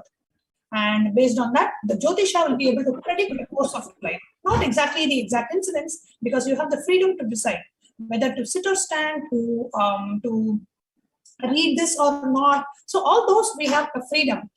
Swamiji very beautifully explains this with an example. He says, if a calf is tied to a rope, or sorry, to a pole, and there is a rope. Now the calf can stand close to the pole, away from the pole. But the calf only has a limited freedom. It cannot just go anywhere else. It can only go within the radius of the rope. So that freedom even we have. But it cannot go beyond the rope itself. Beyond the length of the rope, the calf will not be able to walk. This is how the Supreme Pontiff explained what level of freedom do we have and what are things that are already kind of a part of our life. However, with the science of, with the, not even the science, with the truth of super determinism, Swamiji has very clearly told there is nothing called destiny, nothing called free will. It is your super determinism, where from the context that I am Paramashiva, when you say that, yes, my guru has told I am Paramashiva, from that let me manifest what I want, not only your cognition of the reality will change, even the reality itself will change. So that is the, of course, the Guru Kripa Kataksha on each and every one of us, how Swamiji literally manifests everything we want and gives us powerful cognitions. However, here in the context of the Vedic astrology, if you say for a normal person, for a normal person's life, a certain freedom he has, but he only has a certain limited freedom. Beyond that, the life goes through a natural flow.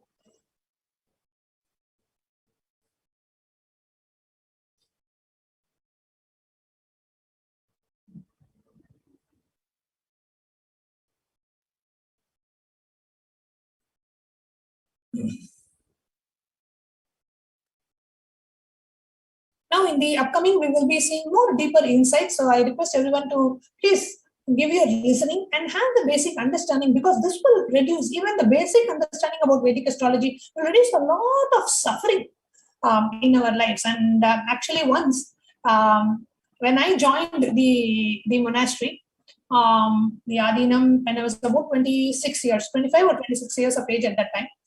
And before that, I was actually, before I joined Adinam, I was married actually for a very short time, and then I got divorced. And after that, only I met Swamiji in that, when you get divorced and when things are not going the way you want, and you basically go through such a low curve in life, and that's when the seeking gets awakened, and I was introduced to Swamiji and all that. And then, of course, I wanted to live with Swamiji and take sannyas. So when I came to the Adinam, the first thing, actually after a week or two in the Adinam, Swamiji, during one of the darshans, Swamiji asked me, "Who told you to get married?" So I said, "Swamiji, that's, like how in India, right? By 17 you finish school, by 21 you finish undergrad, by 23 you finish masters, and by 25 you get married. It is, you don't even decide, you just go. Whatever everybody does, you also do the same thing." So I was doing the same thing, and then that's all I said. And then at that time only Swamiji said, you are meant to live a life of sannyas. You have a sannyas horoscope. And even if you had gotten married, either the husband would have died or you would have met with an accident or whatever, because you are meant to live this lifestyle. So only at that time I realized, how we come with a certain purpose, we come with a certain plan, we come with a certain prarabdha, and that prarabdha will get executed in our life. So the major course of life, if you get enlightened or not, can be predicted. Principles can be predicted, not policies. So having an idea about your horoscope will give you the intelligence and also the acceptance in your life. Intelligence to take the decisions and the acceptance to bear the inevitable things. In my case, the divorce. If I had known that, this was it, even after the divorce, it would have helped heal, because I went through, a low curve in my life. I need not have gone through that if I had known that this is what is going to be my path. First of all, I would have not gotten married, but even if I had, and I came to know after, it would have helped heal. So Navagrahas are also known to have an impact on the different parts of our bodies and the smooth functioning. For instance, Surya provides longevity and good health. Chandra has an impact on the digestive system, fertility, and mental health. Mangala affects muscular strength. Buddha causes respiratory and skin-related issues. Guru impacts metabolism, liver, pancreas. Shukra, the reproductive organs, while Shani also has an impact on our health. Now, the basic misinterpretation of the grahas, which all human beings have, is some grahas does good to them, some don't. For example, people are afraid of that 7.5 years Shani. In Tamil, we call it Elra Shani. Then they don't even use the word Shani. Elra itself means that, oh God, this person is now caught in the malefic effects of the Shani planet. So, and the Rahu effect. Some believe that Shukra will do good for life and bring wealth and well-being. Now, if a person is suffering from a pattern long enough, then the grahas intervene and give the life solution, where he's forced to break the pattern and move towards the experience of Paramashivoham. Swamiji has said, Sani, Rahu, Ketu makes one accountable for the smooth flow of the law of the cosmos. Sometimes we learn a lot in suffering. Right? Swamiji says, joy gives us wings, suffering gives us root. So even when you go through the so-called suffering in life, it grounds you, it gives you the root. So that's why when we listen to the Guru, none of the grahas will have an effect, because the Guru is taking us to the Paramashivoham in a very sweet way. As long as we are integrated to the Guru, grahas will not have any effect on us. Swamiji shared, if we are stuck in a pattern for a long time, unable to break it, it is only because of non-listening space. And it is at that time that the grahas handle us. When we do not listen to the Guru, then we go through the regular flow of life, and the grahas handle us.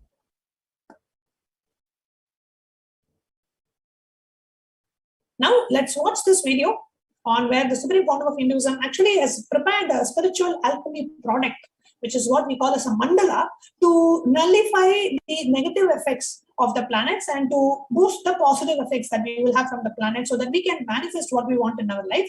It's called the Navagraha Mandala, a very beautiful, very powerful spiritual alchemy product created by the Supreme Founder of Hinduism. Let's now watch this video.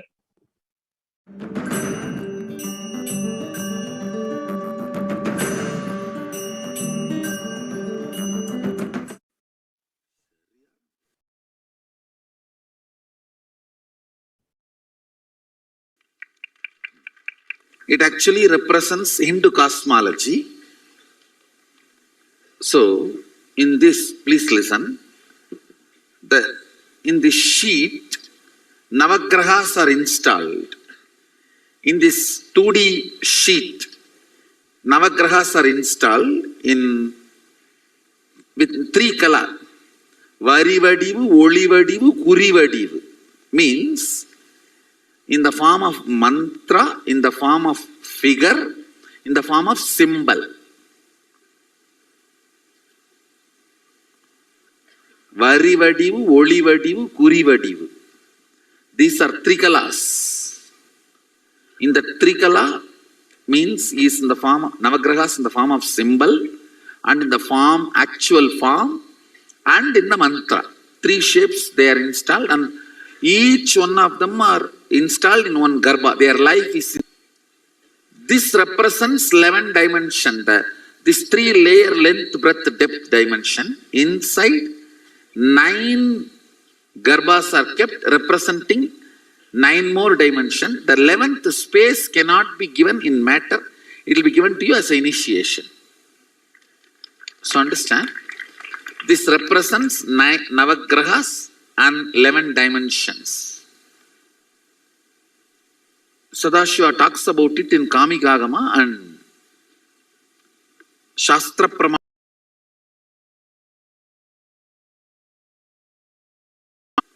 Saint E talks about it. Because in this the Trikala means the line form, visual form and mantra form. Be considered as deity and you can even do puja to it. In mandala, the visual form will never be there usually. But in the Navagraha mandala, it is written, the visual form has to be there. Because the visual form is there, now it is equivalent to a deity also. Not only a spiritual alchemy product, deity also.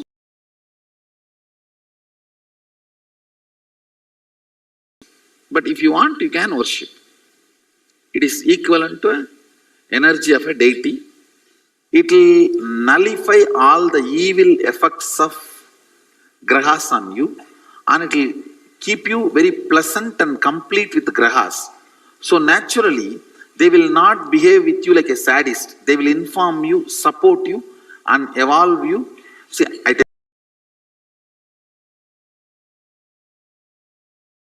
you, by Sadashiva, making every being experience Sadashivatva is their responsibility. Either by giving you right experience or wrong experience, they educate you to manifest Sadashivatva. Now, they will make it more easy for you. That's all. There will not be root shock. So it will keep you in the space of completion with grahas.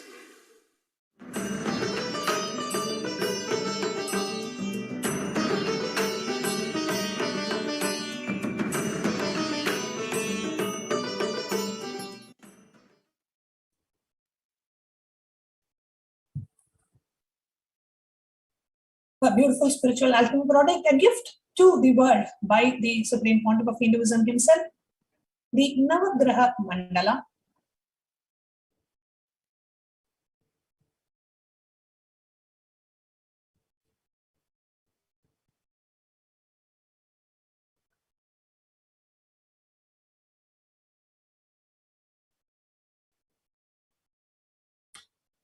Now, let's have the powerful cognition from Paramashiva and how we should be humble to the grahas. Here is a direct revelation by the Supreme Pontiff of Hinduism. Let's watch this video.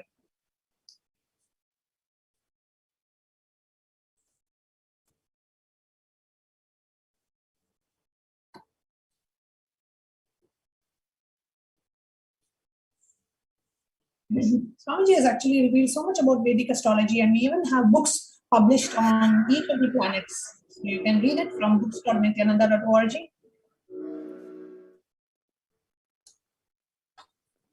Suddenly,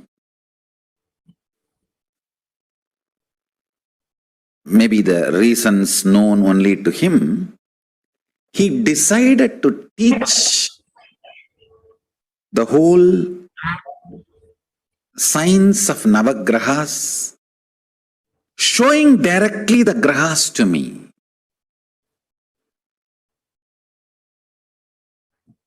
And he just did something like this.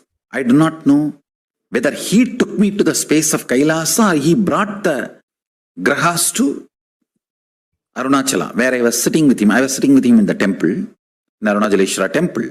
Whether he brought them here or he took me there, I do not know.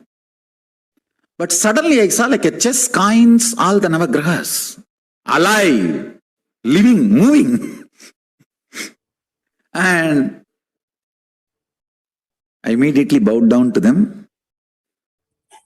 The moment I realized they are alive, I immediately bowed down to them.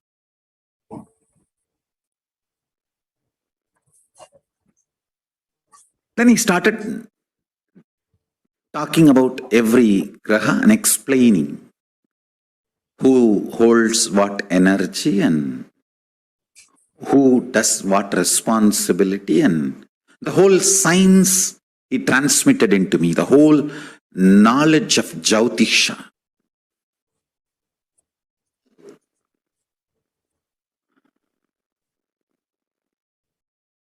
As I said, the words he uttered and the quantity and quality of the information transmitted was unimaginable.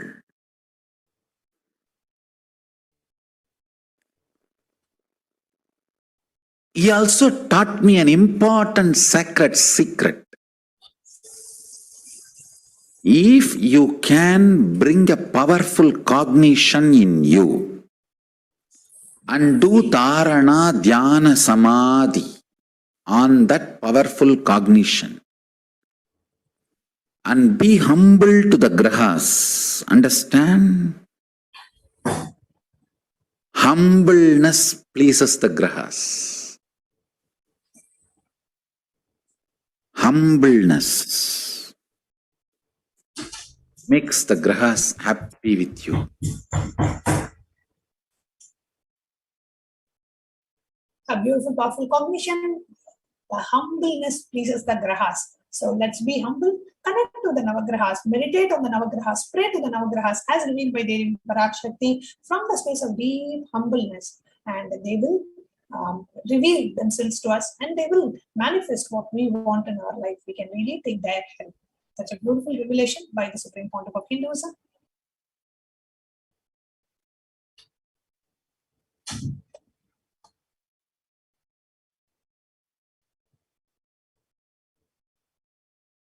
And then here Swamiji talks about his experience with his guru, Arunagiri Yogeshwara, and how Arunagiri Yogeshwara taught Navagrahas the very science and downloaded, I shouldn't say taught, but downloaded the entire knowledge of Vedic astrology and Navagrahas into Swamiji.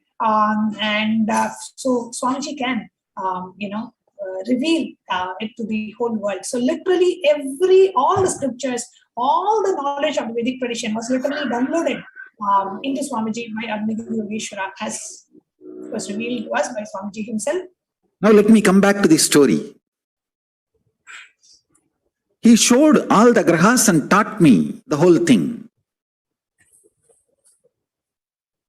Then after everything was done, he just moved the hand. I don't know whether he brought me back to this planet Earth or he sent the grahas back to their place.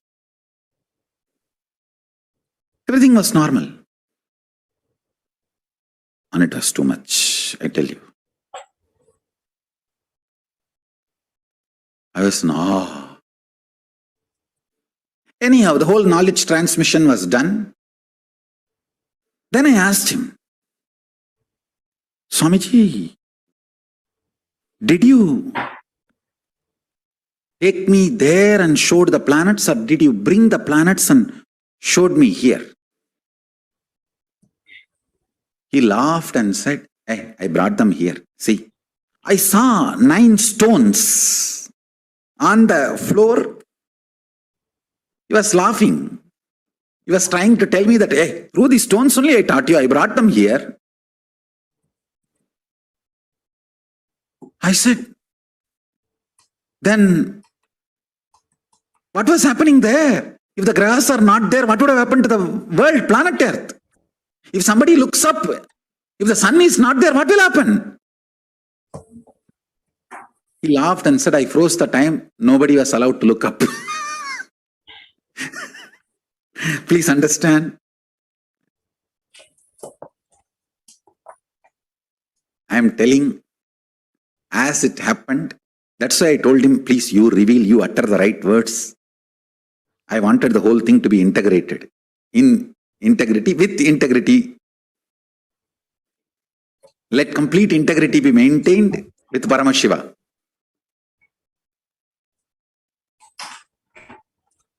He laughed and said, I froze the time so nobody can look up. Till the whole thing was happening, it was too much. I asked him, can I take these 9 stones?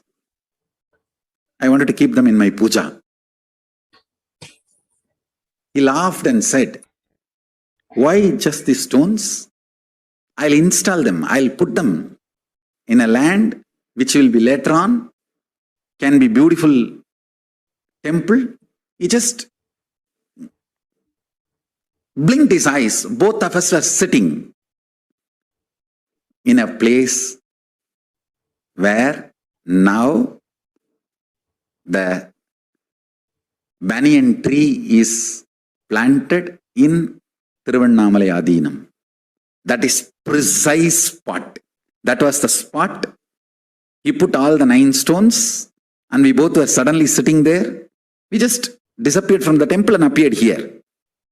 And he pushed all the 9 stones on the ground and said, this place will radiate the powers of Navagrahas. Later on, you will understand why I did this here. Of course, maybe after decades, many years, we got that property. Now the ashram is there. When I went back, I know that is the property. That is the reason I put Navagraha Vanas there. Nakshatra Vana in that area. For all the grahas and nakshatras to be present and bless everyone.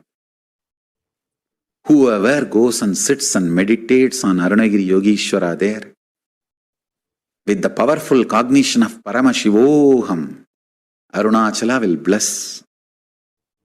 Arunagiri Yogeshwara will bless. Paramashiva will bless and liberate all of them from all the malefic effects of planets. Go and sit in that Navagraha Vana, Nakshatra Vana, and meditate on the powerful cognition. Do samyama on the powerful cognition. Nithyananda Paramashivoham. You are Paramashiva. Chanting Mahavakya. Do samyama.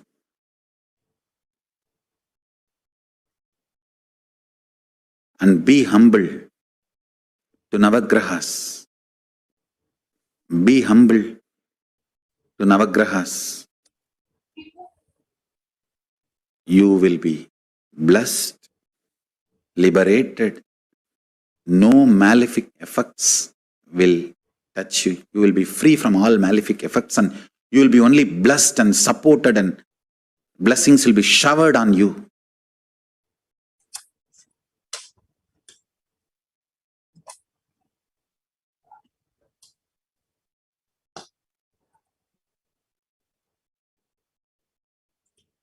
Such a beautiful revelation by the Supreme Founder of Hinduism, where the current Tiruvannamalai Adinam, the Kailasa and Tiruvannamalai is located. That's the place where Arunagiri Yogeshwara installed the 9 stones. And let us all pray to Arunagiri Yogeshwara, pray to Arunachala, and pray to the Supreme Founder of Hinduism to remove the malefic effects of all our planets and help us with the right things.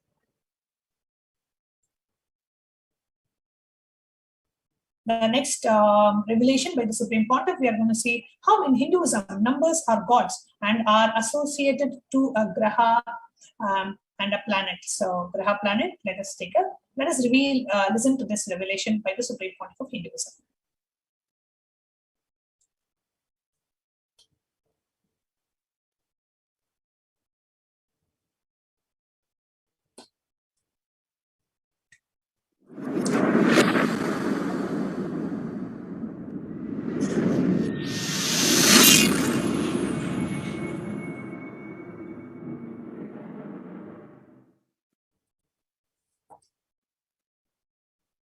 Once my guru was trying to teach me the Surya Siddhanta, means how the Panchanga can be predicted and penned down.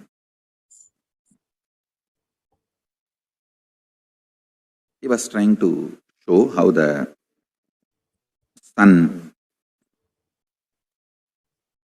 is center and earth moves around the sun and moon is around the earth, and the whole structure, including the sun, moon, the whole thing is also moving. He described in an elaborate way, and then he took a chalk piece, just drew some numbers on various parts of my body.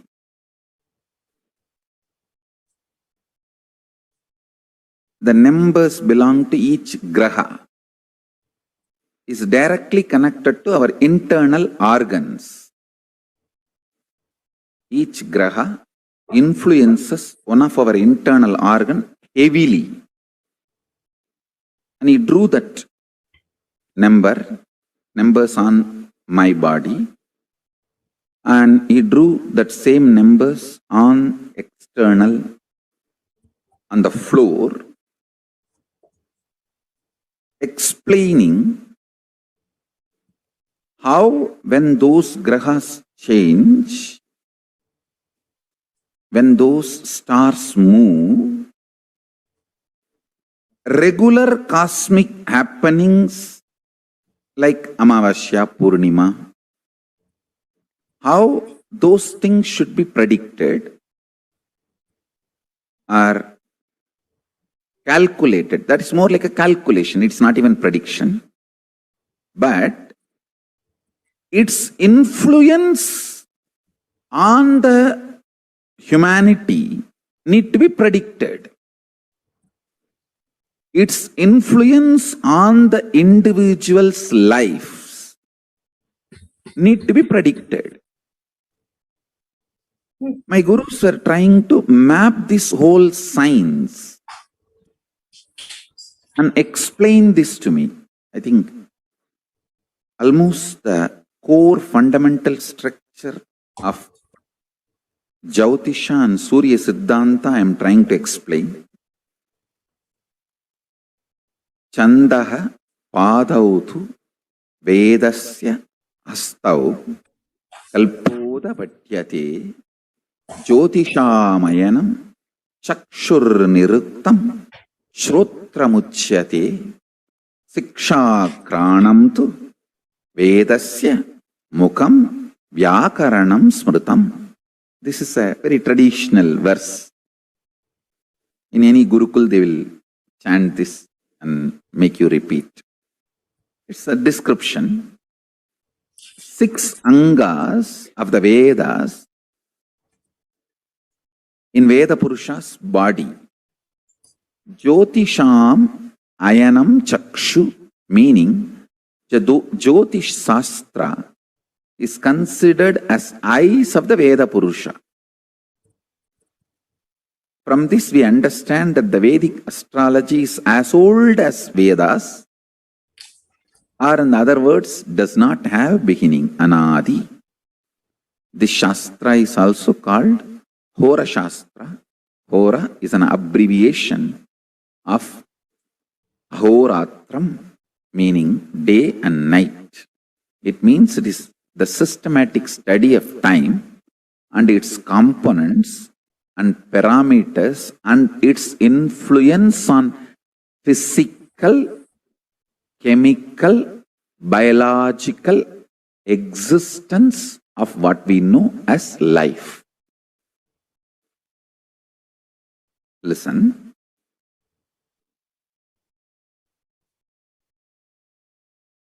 One very funny incident happened when he was teaching me.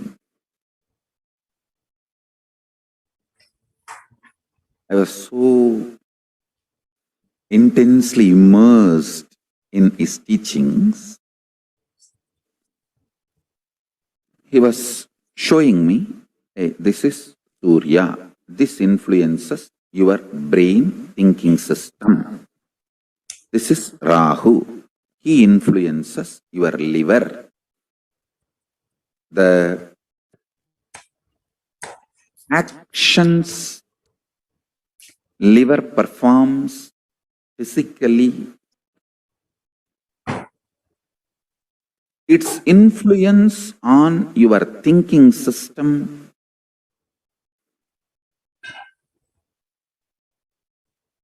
everything. If you map it to the description of Rahu, it will absolutely match. Guru, Brihaspati, is the decision-making mechanism which influences your will persistence, Agnya Chakra. Pituitary glands and its impact on your existence is directly Guru. He was explaining step by step how each of these grahas and their numbers and how they influence your lifestyle, patterns, everything. I'll repeat exact one line.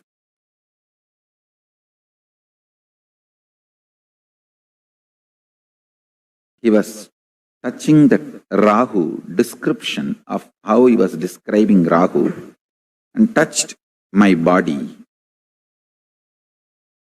Infused that Rahu energy in my liver. I could see immediately so much happening inside me. I just vomited. Literally, physically, felt so fresh, alive, relieved. Of course, after cleaning all that place, everything, my Guru has explained.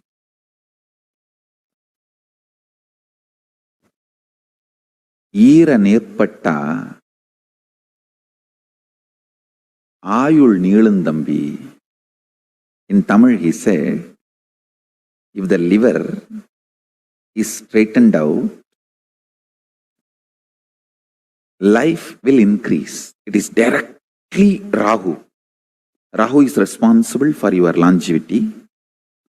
Rahu can influence and put you in addictions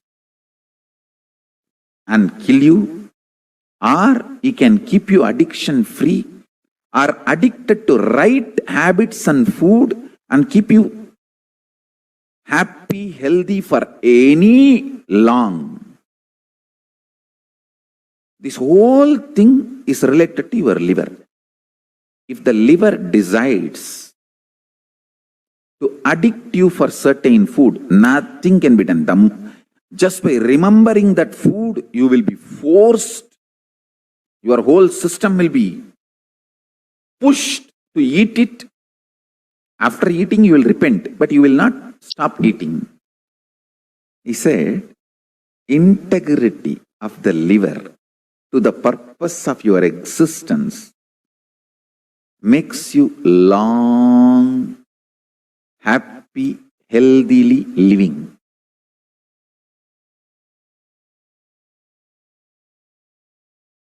Because liver sends the signals about hunger and what kind of food you like, the taste, everything. The memories of the food and its taste flashing in your system and you being influenced to eat that same kind of food, timing, rhythm, everything is liver. Whether it is alcohol addiction, which is the worst. The best addiction is addicted to fasting. Let me explain my Guru Raghupati Yogi's words. Eera nerpada means if the liver is integrated, it creates right desires, which keeps you healthy, which continuously detoxes you, which creates taste for healthy things. I tell you, my addiction to fasting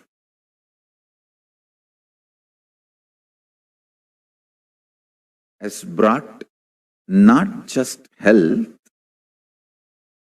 24/7 active, alive, intense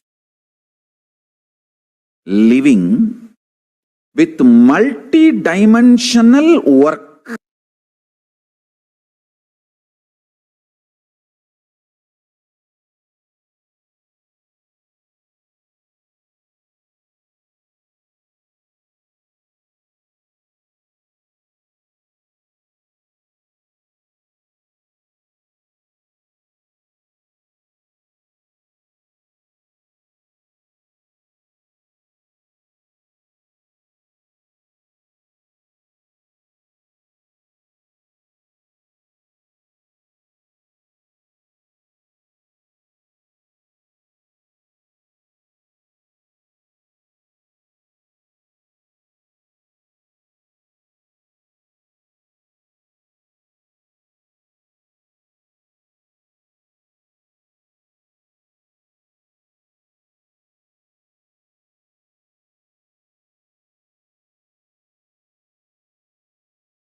So the Navagraha Puja is a Vedic prayer which produces tremendous positive energy and help everyone to gain courage to face any situation in life. This ritual, traditionally performed for the 9 planets, brings solace to the person's mind and dilutes any negative influence which can be felt during a certain period called Navagraha Dosha, when the planets are not in proper alignment, influencing the person negatively. Due to these, people fall into depression and certain low moods. This period may last for some time, depending on the power of the planet.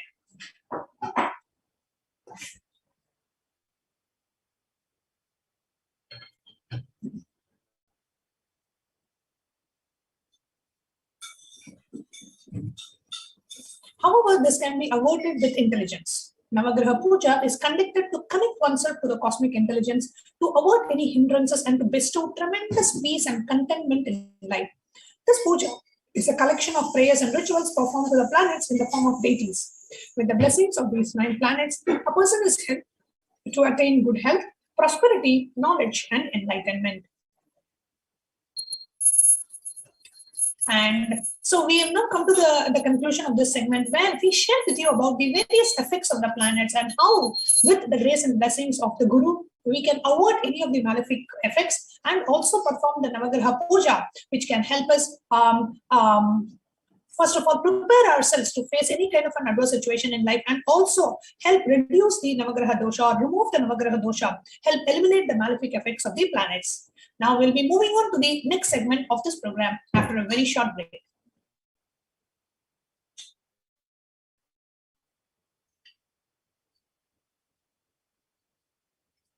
Just be alive for next 3 years. Don't die within next 3 years.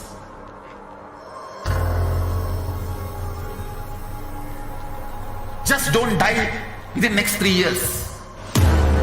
Be alive. Somehow be alive. I'm working sincerely. I will reach you somehow. Somehow I will reach you. It's my commitment to humanity.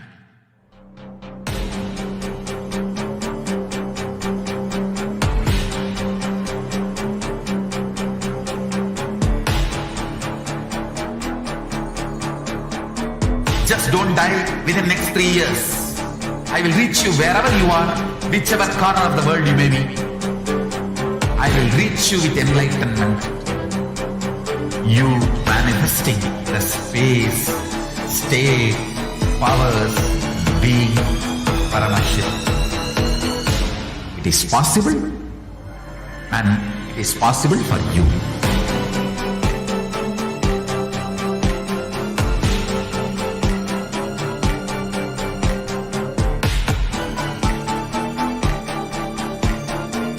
Paramashivoham will reach you with enlightenment science. I know he is going to do the job. Just be alive for next 3 years. Nothing else.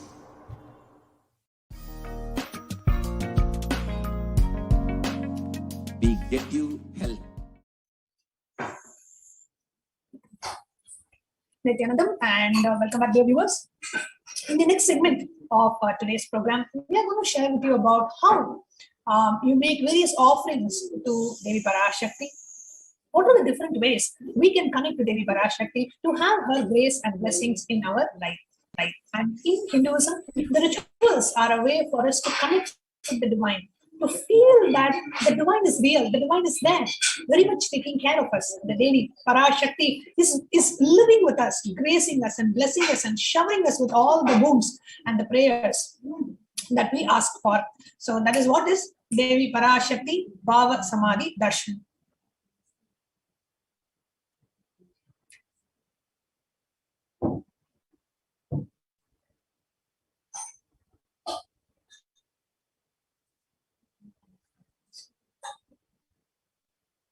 First, let us understand the very context of the offering. What is the context of offering in Sanatana Hindu Dharma? And an introduction to the very divine feminine consciousness.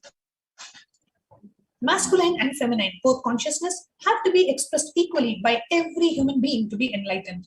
Until enlightenment, only the masculine dimension expresses more than the feminine dimension.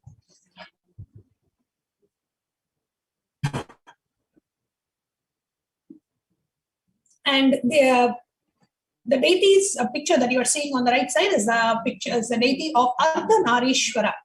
Ardhanarishwara is an incarnation of Paramashiva with half his body as Paramashiva and half his body as Parashakti, which represents a beautiful poise and the balance of the male and the female energies, the male and the female components in us.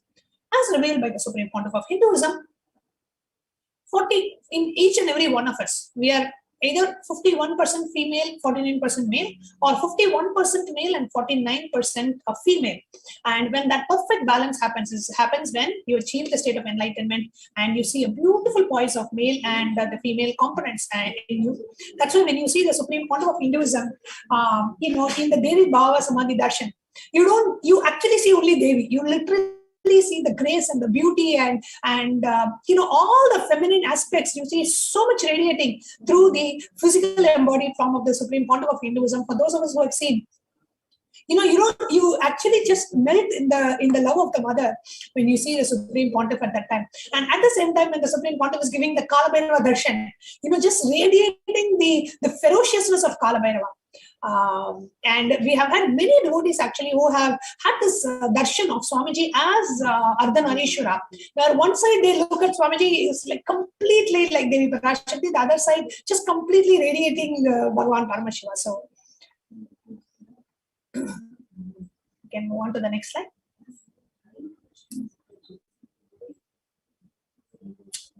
Now the incompletions, the life negative and adharmic cognitions in the 5 dimensions leads to misconstrued karana and karya, the cause and effect, further leading to suffering and pain and calamities in individual, personal, and collective and global levels.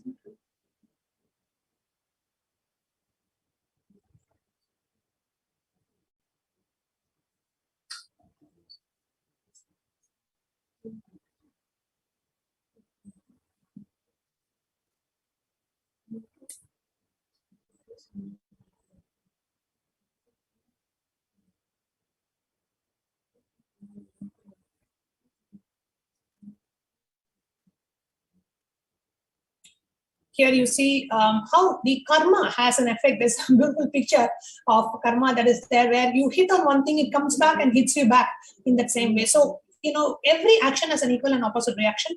Like the karma, when you do something, when you cause pain to others, it will come back as pain to you. When you enrich others, you will feel enriched. So the very dharma, the cosmic law, is the karma theory. And the Supreme Pontiff has beautifully explained about the karma theory. And even if you had done something to others in the past and you feel bad about it, you can really complete with that thought current and you can really get out of the karmic effects of that event. When you actually go through the process of completion and be complete with the thought current, the Supreme Pontiff has told us that the reality will change. You will be able to break the effect of the karmas in your life by completion.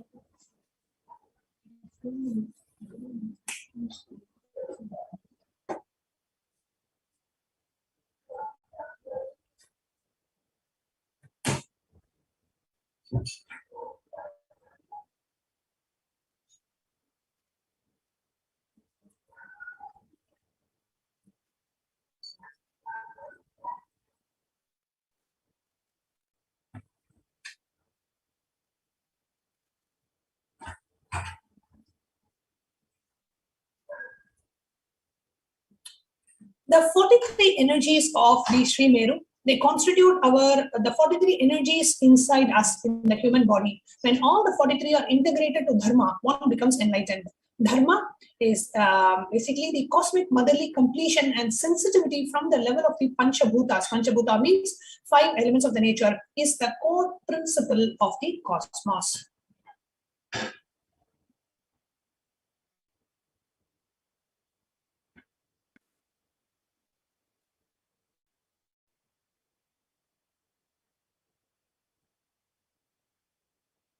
Now, awakening the sacred feminine is the key to enlightenment. When awakened, a man expresses the sacred feminine consciousness. He becomes a great revered leader. When awakened in the woman, she expresses the sacred feminine consciousness. She becomes Devi, the cosmic mother, expressing the powers. And in the Vedic tradition, if you actually see men who are very passionate or aggressive, they are used for creating the infrastructure. However, women on the other side, they are, like Swamiji says, women are the most stable, and any kind of an ecosystem, community, everything is held together by the women. Whether it is a family, held together by women, community, society, everything, when given to a woman, she just holds it together. She doesn't just break it and throw away and go. That is a very quality of a woman. So the Vedic tradition utilized that very natural attributes and aspects of the masculine and feminine, and utilized it for creating a beautiful enlightened civilization. Okay. So now let's understand about conscious sovereignty. Now, out of the millions of paths on to spirituality and to experience the ultimate, the easiest, sweetest, the most beautiful path to enlightenment is connecting with the cosmos as a mother, Devi Parashakti, the divine feminine consciousness.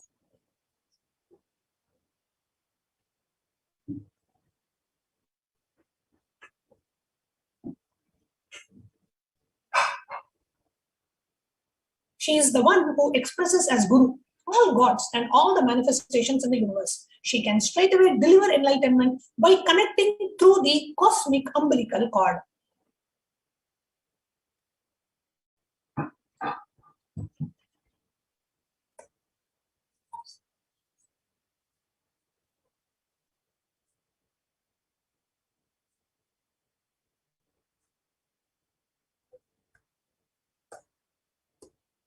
And the offerings is not to benefit the divine, of course not, but to close our gap with the divine. When we achieve completion with the Divine Mother, her infinite powers, her sweet grace starts nourishing all our dimensions through the cosmic umbilical cord.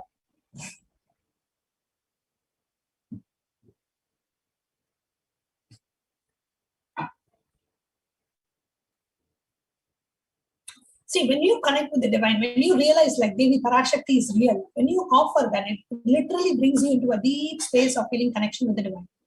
And as far as the offerings are concerned, there is nothing too small or too big one can offer to connect with the Divine Mother.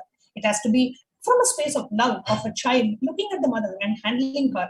What it has to share with her out of deep love and gratitude. It can be a cup of milk or a flower, or it can be a precious jewel, or adorn her smiling face. It can be anything. Just out of your deep compassion, offering something to the Divine Mother.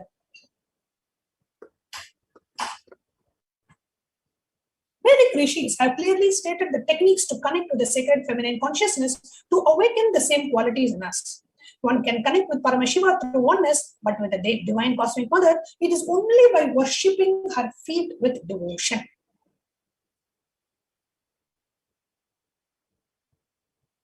So, offering our devotion at the divine lotus feet of the beloved Mother, Devi Parashakti. Mother worship is the most non-violent, most peace-centered, most healing, soothing, and the sweetest path to enlightenment amongst all traditions on the planet Earth. Worshipping includes contemplating, meditating through the sacred offerings of the mantras and oblations at her feet.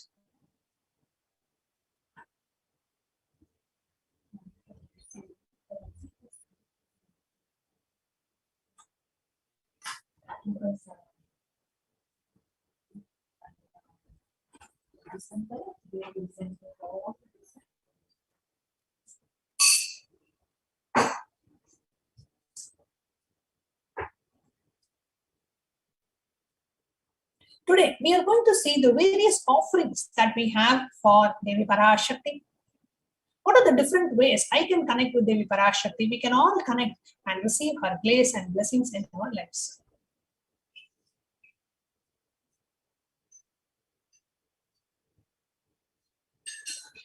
We may ask, why divine feminine consciousness? Because she is the ultimate, and it's very easy to connect with her. It is one of the easiest paths to connect with the divine in the form of a mother, because mother is the one who never judges us. Wow, however we are, she always thinks that we are the best.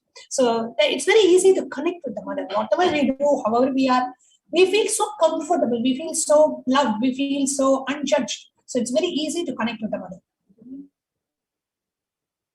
There's a beautiful verse in the Hindu scriptures where it talks about who is Devi Parashakti, the divine feminine, Devi Parashakti. The verse beautifully says, Aham Rudrebir Vasubhihi Charami. I am the Rudras, I am the Vasus. So it describes Devi Parashakti as literally the source behind everything. She is the source Shakti. And from Parashakti, all of us manifested, and into Parashakti, all of us merge. So she is the source Shakti. So I'm going to read the translation of this verse. It says, I walk as the 11 Rudras, I walk as the Vasus, I walk as the Vishnu and other Adityas and all divine forms, Vishwadevas, assuming the form of an inner self of all the gods. Hold aloft Mitra and Varuna, even as Indra and Agni I do, and the Ashwin twins too.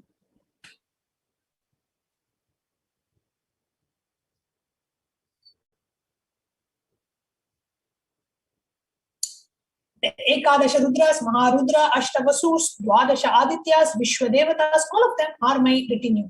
I move around in my various forms with them as my retinue. I protect all of them, including Mitra, Varuna, Indra, Agni, and Ashwini Devatas.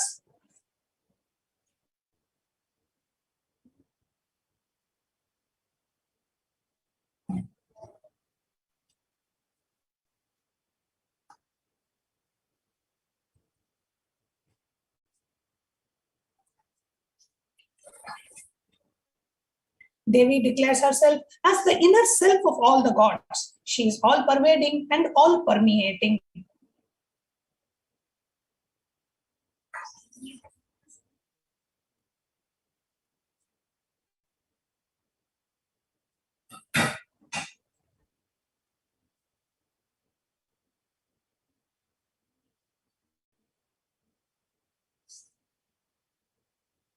Now, let us take a look at the various offerings that we have to Devi Parashakti.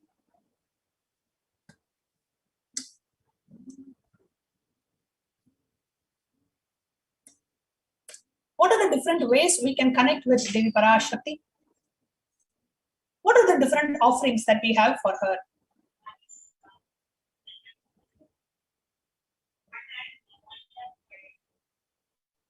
So the first offering we have to Devi Parashakti is the offering of the E-Hundi.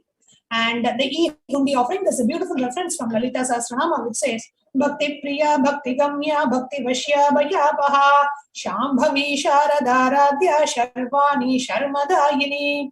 Devi is fond of true devotion. She is realized through true devotion.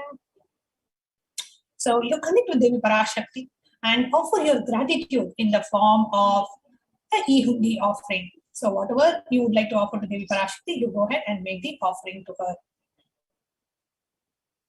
And typically, right, we always have some kind of like something is happening, something is not happening that we want to happen. So Devi Parashakti, literally, she blesses us and she graces us. And the minute we pray to Devi Parashakti, we just know that she is there taking care of us. And the next offering that we have for Devi Parashakti is the offering of the Sankalpa, the Sankalpa chanting, which is just $1 per person, and you can offer it for all your family members. And the Sankalpa chanting. So the reference from the Vedic scriptures which says, let the mantras I chant with the sacrifice in my soul become the chanting of your name. Let my movements become auspicious mudras. Let my travel become perambulations around thee. And the blessings for health and whatever you would like to manifest, manifesting that in our lives.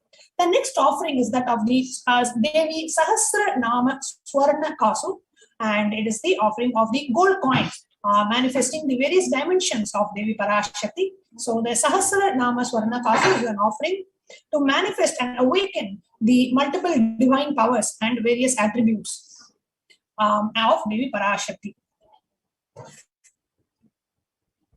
And those of you who are watching us live, if you're listening to these and if you would like to, if you have any questions and if you would like to share anything, please do post it in the comment section of the YouTube live chat.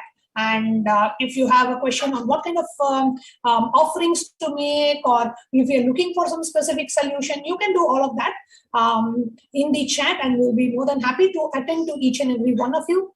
And next we have the offering of the Mukta Anguti, the finger ring with a pearl.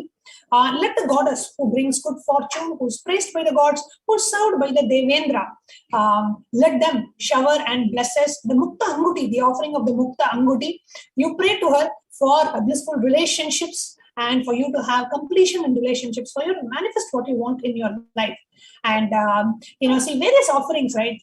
Like how you give to your mother, you buy a sari and give her, or you present something to her, you feel like, you feel so loved and you feel the love and you express your love by offering something. That's the same thing with Devi Parashakti as well. So expressing your feeling connection, expressing your devotion to Devi Parashakti. And I'll just finish the meaning that I was reading. Let the goddess who brings good fortune, who's praised by the gods, who's served by the Devendra, who's praised by the Devas, troubled by the Asuras, who's praised and remembered as devotion to all her problems, who's the source of all good in the world, let that goddess destroy all obstacles. The blessing for protection from all dangers and fears. You pray to Devi Parashakti to protect you from all dangers and fears. And those of you who are watching us live, if Devi Parashakti has answered your question, if you have received a direct answer for your question from Devi Parashakti, you can say yes in the chat, or you can say not yet. We are yet to receive a direct blessings from Devi Parashakti. You can say not yet.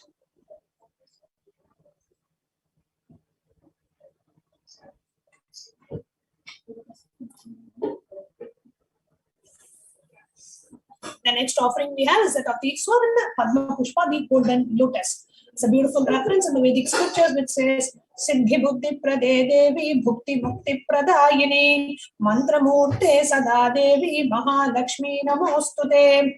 Devi who bestows accomplishments and intellect, who showers worldly prosperity. Devi who powers the subtle mantra of the cosmos, I bow to you, Devi Mahalakshmi. Blessings for attracting positive relationships in personal and business dimensions.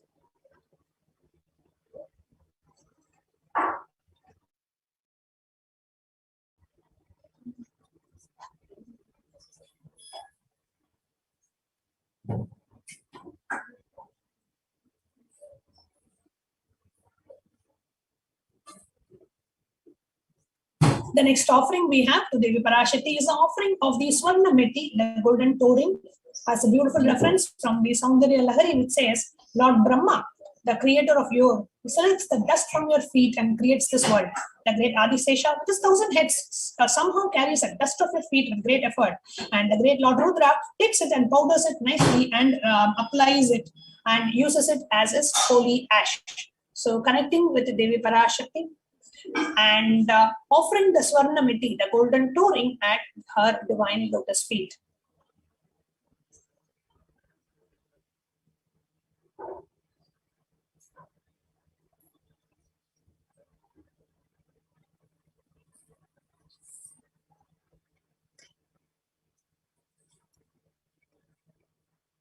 We have various different offerings for Devi Parashakti, and what is it that you would like to manifest, you can choose any specific offering to express your love and your devotion to Devi Parashakti. So the next offering that we have for Devi Parashakti is the offering of the Swarna Meti. There are some more benefits that I would like to read out to all of you. The blessings for a life of leadership qualities by offering worship to the divine lotus feet, achieved by even worshipping a tiny grain of dust from her feet.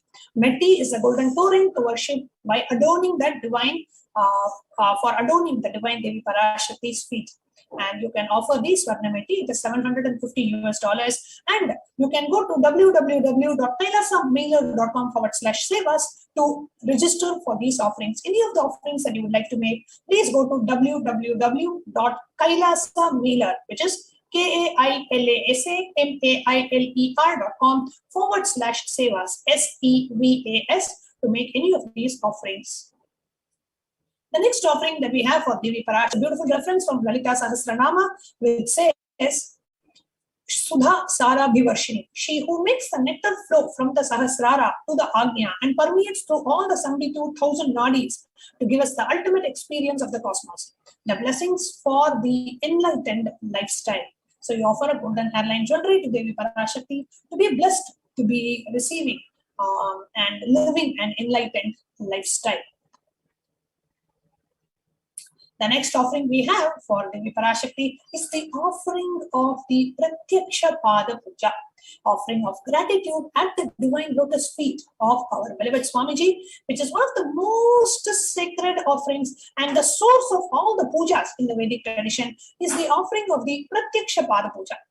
So the reference to this offering is from the Guru Ashtakam, where Bhagavan, the great incarnation of Paramashiva, Adi Shankaracharya sings, he says, Yasho me patam dikshu dhana pratapa jagat vastu sarvam kare yat prasadat manaschena latnam guru rangri padme tatakim tatakim tatakim tatakim.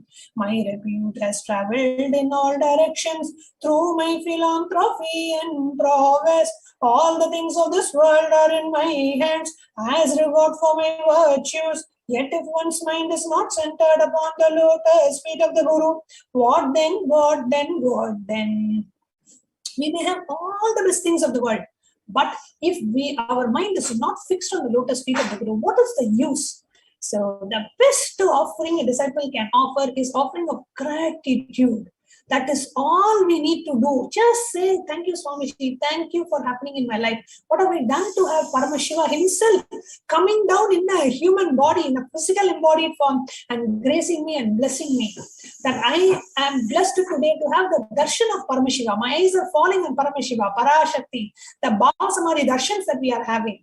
What have we done to have darshan of so many gods? You know, it is unheard of that so many darshans a being is blessed with, and it is just open to one and all of us. What have we done to deserve this in our life? So, only emotion that we can have towards Guru is gratitude. Thanking Swamiji. Swamiji, thank you for happening in my life. And when you offer especially, see, on the 28th of December, we are celebrating Swamiji's 45th Avatara Dinotsava. Swamiji is completing his 44 years and entering his 45th year. The very day, the superconsciousness assumed the human body in the form of Bhagavan Sri Nithyananda Paramashivam. That is falling on the 28th of December this year. We celebrate as per the Vedic calendar, the Margani month and Chitra Nakshatra, which happens on the 28th of December this year. And on that day, we are having a very special offering of Pratyaksha Pada Puja. Purna Pandolikar is joining us in this live stream. Purnama, thank you so much for commenting in the chat. Very special Pratyaksha Pada Puja. And of all the pujas, we have, tens of thousands of pujas in the Vedic tradition. The source of all the puja is worshipping the feet of the Guru, as revealed by Bhagavan Paramashiva himself in the Guru Gita. He says, Puja Moolam Guru Padam. Guru's feet is the ultimate source of any puja. So just worshipping the feet of the Guru, expressing our gratitude to Swamiji for happening in our lives and for blessing us and gracing us with everything. I'm sure if you are a devotee of Swamiji and if you've been initiated, you would never even remember the life before, how it was without Swamiji. Now the life after Swamiji got introduced to our life has changed so much. We have transformed so much. So many auspicious things have started manifesting in our lives. So much of transformation, so much of healing. The amount of pain and suffering Swamiji has reduced in our life, we can't even measure, calculate. And most of the things we don't even know. The level to which Swamiji takes care of each and every one of us.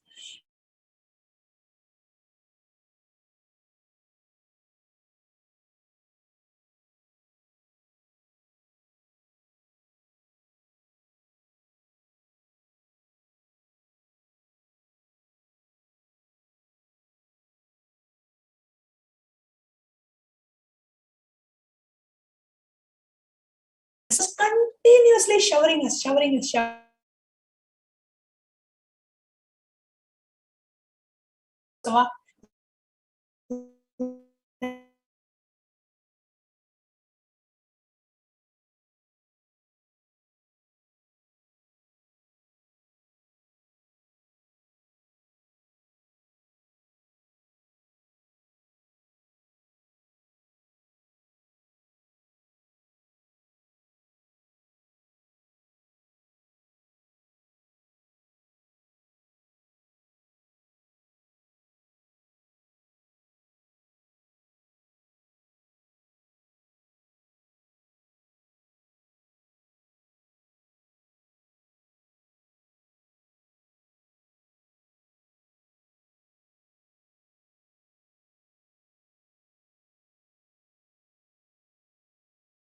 Just be alive for next 3 years. Don't die within next 3 years.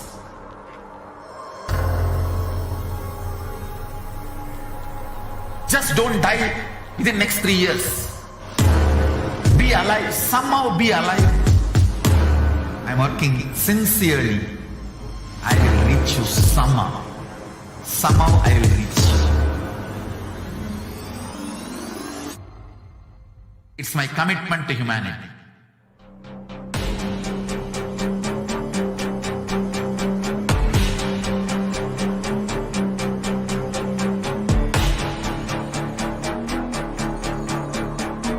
Just don't die within next 3 years. I will reach you wherever you are, whichever corner of the world you may be. I will reach you with enlightenment. You manifesting the space, state, powers, being Paramashivoham. It is possible, and it is possible for you.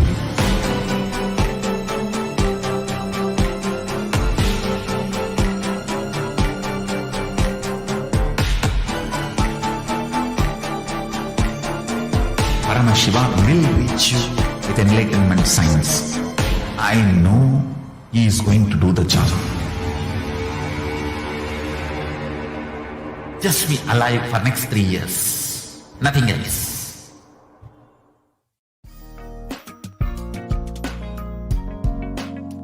We get you health.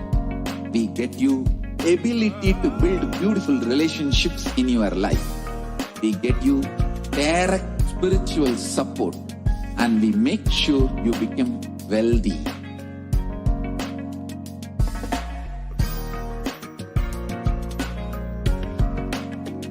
We won't stop giving you just good life. We will literally not stop till you live enlightened life. Manifesting the state of Paramashiva, space of Paramashiva, powers of Paramashiva, being of Paramashiva.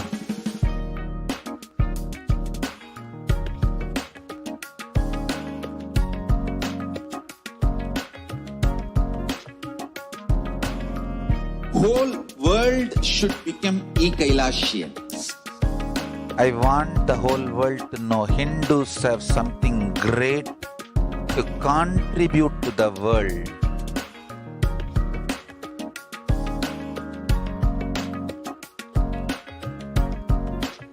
We have something great to contribute to the world.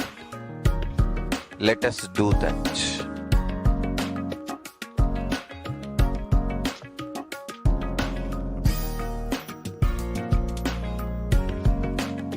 Kailasa is proper customized spiritual service helping you to identify your root patterns of suffering. We have perfected the science of helping every individual from every cultural, religious, nationality background.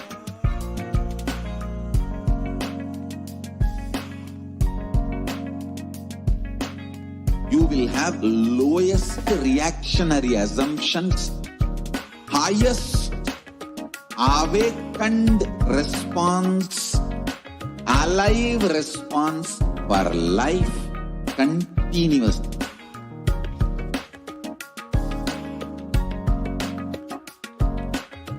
Kailasa is enlightenment ecosystem, literally enlightenment itself in your own home, wherever you are. Proper customized spiritual service helping you to complete with your life negativity. Withdrawal from life, self-hatred, self-denial, self-doubt, so much of tiredness, laziness, we can support you aligning.